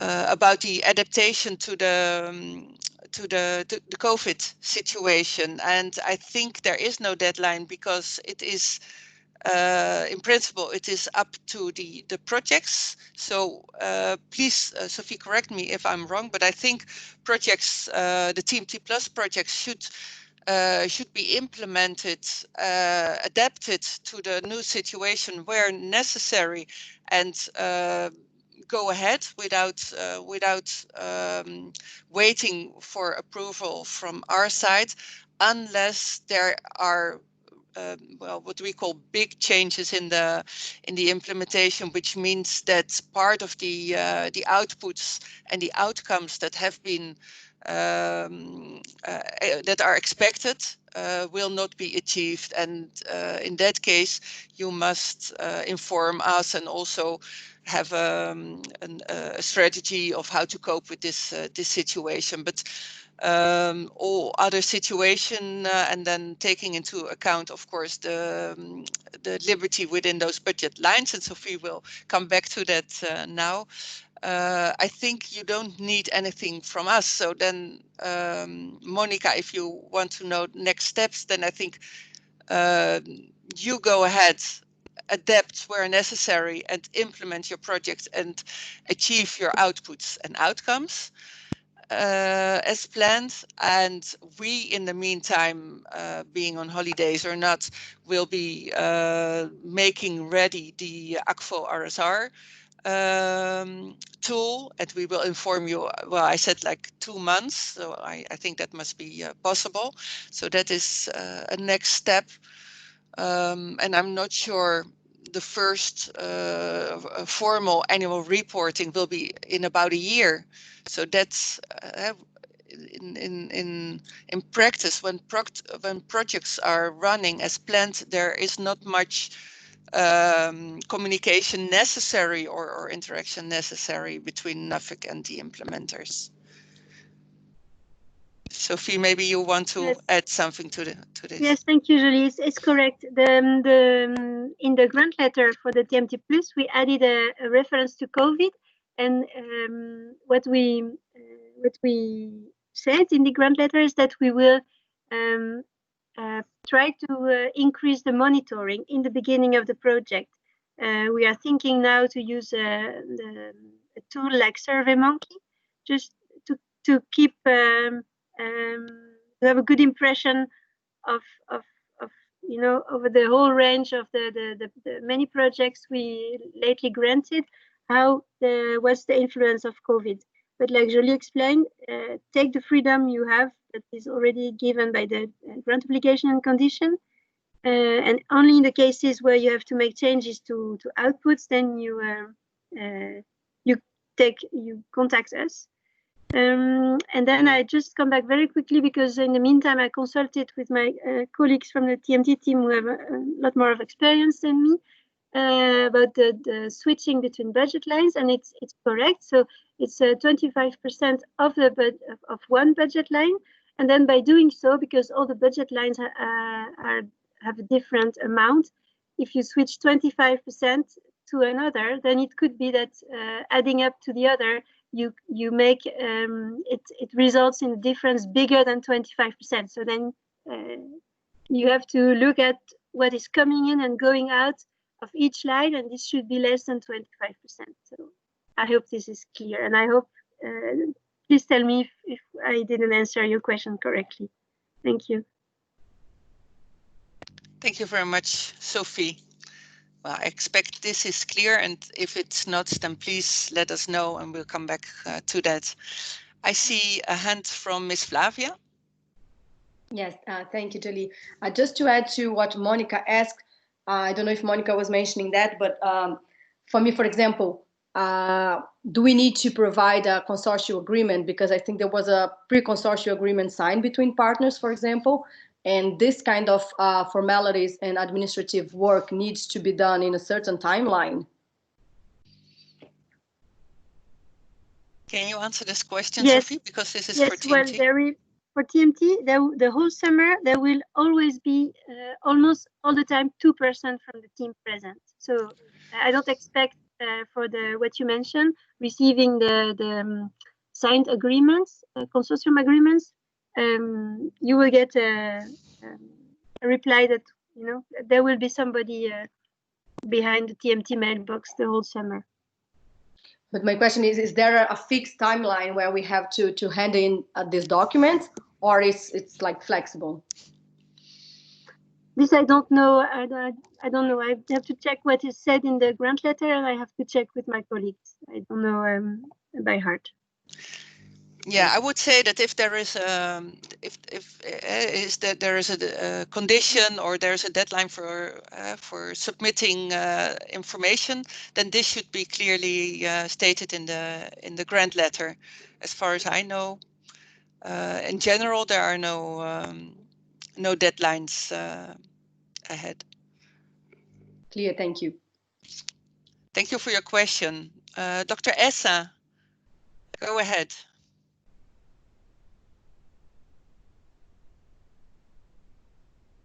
And unmute your mic, please. Hello? Hi. At what time your holiday days are starting? No, it's really, there's always someone at the office. So our personal holidays are not that important. Yeah. I mentioned my holidays, but I shouldn't have done done that because Elzine will be available, and as Sophie said, in the tailor-made team, there will always be enough people available in the communications department. I'm not sure for other countries, but in the Netherlands, holiday season is starting in July, August. So there might be people not available in Dutch organizations. But there will always be colleagues replacing them. So please do not worry. Please do not let the implementation of your project be hindered by us being on holidays, because we do not have the time. You have really limited time to implement your project, and please go ahead and don't worry about us. Okay, thanks. Thank you for your question. It was a good question. Yeah, thanks. Are there any other questions? Comments? Calls for help? How's the situation of Corona in your place now? In the Netherlands? Yeah. Oh, that's a good question, and I hope I can explain it briefly. So we had a first peak around March, April, and then it went back. And please don't ask for statistics, but now we're really doing quite well. So we had an intelligent lockdown, which meant that we could go out, but we were recommended to stay in. We are working from home, so there are some colleagues in the office, as now the peak has diminished. So now we are starting to go back to the office, but we are definitely not all working from the office, and many of us we still stay home in order to avoid public transport, and also to make possible at the office to have distant. Yeah. Okay, thanks.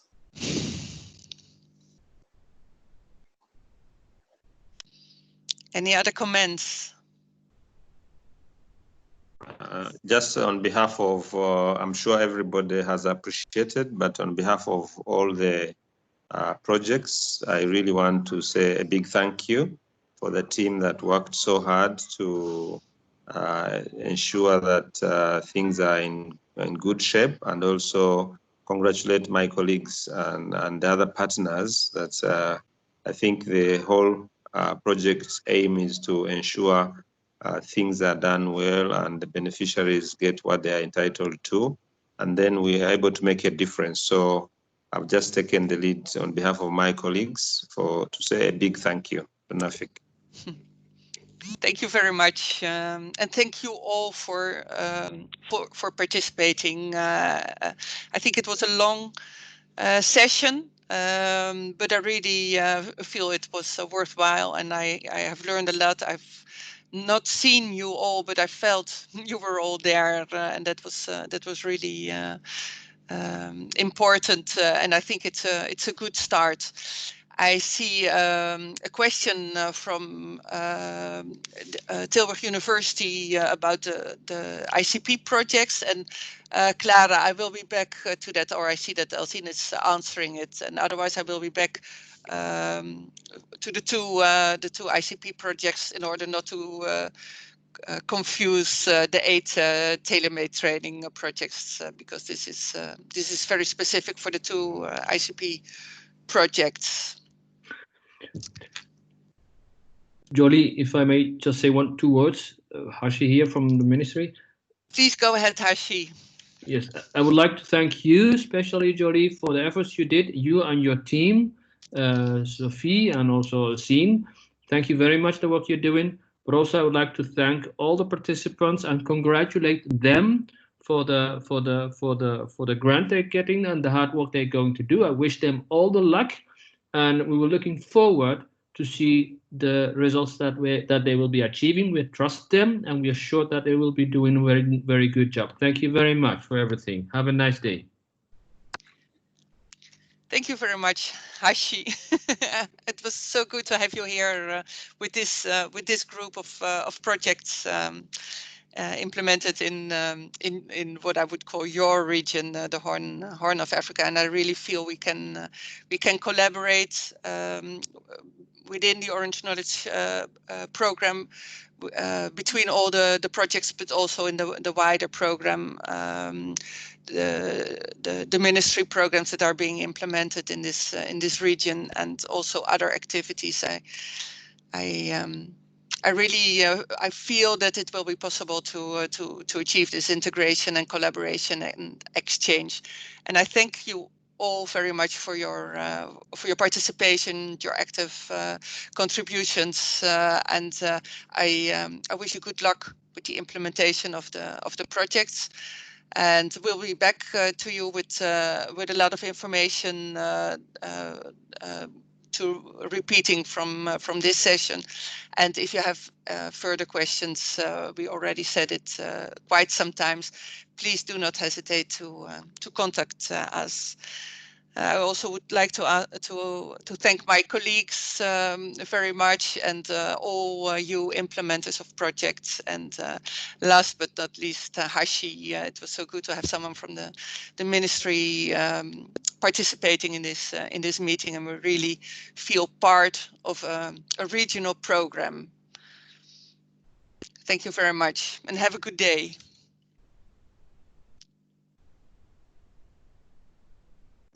Thank you. Thank you, Lee, and enjoy the We holidays. appreciate it. Yeah, happy holidays. Thank you very much. Thank you. Thank you very much. All right, have a good one. Bye. Bye. Thank you, everyone. Bye-bye. Have a great day. Thank you. Bye-bye. Bye. Bye-bye.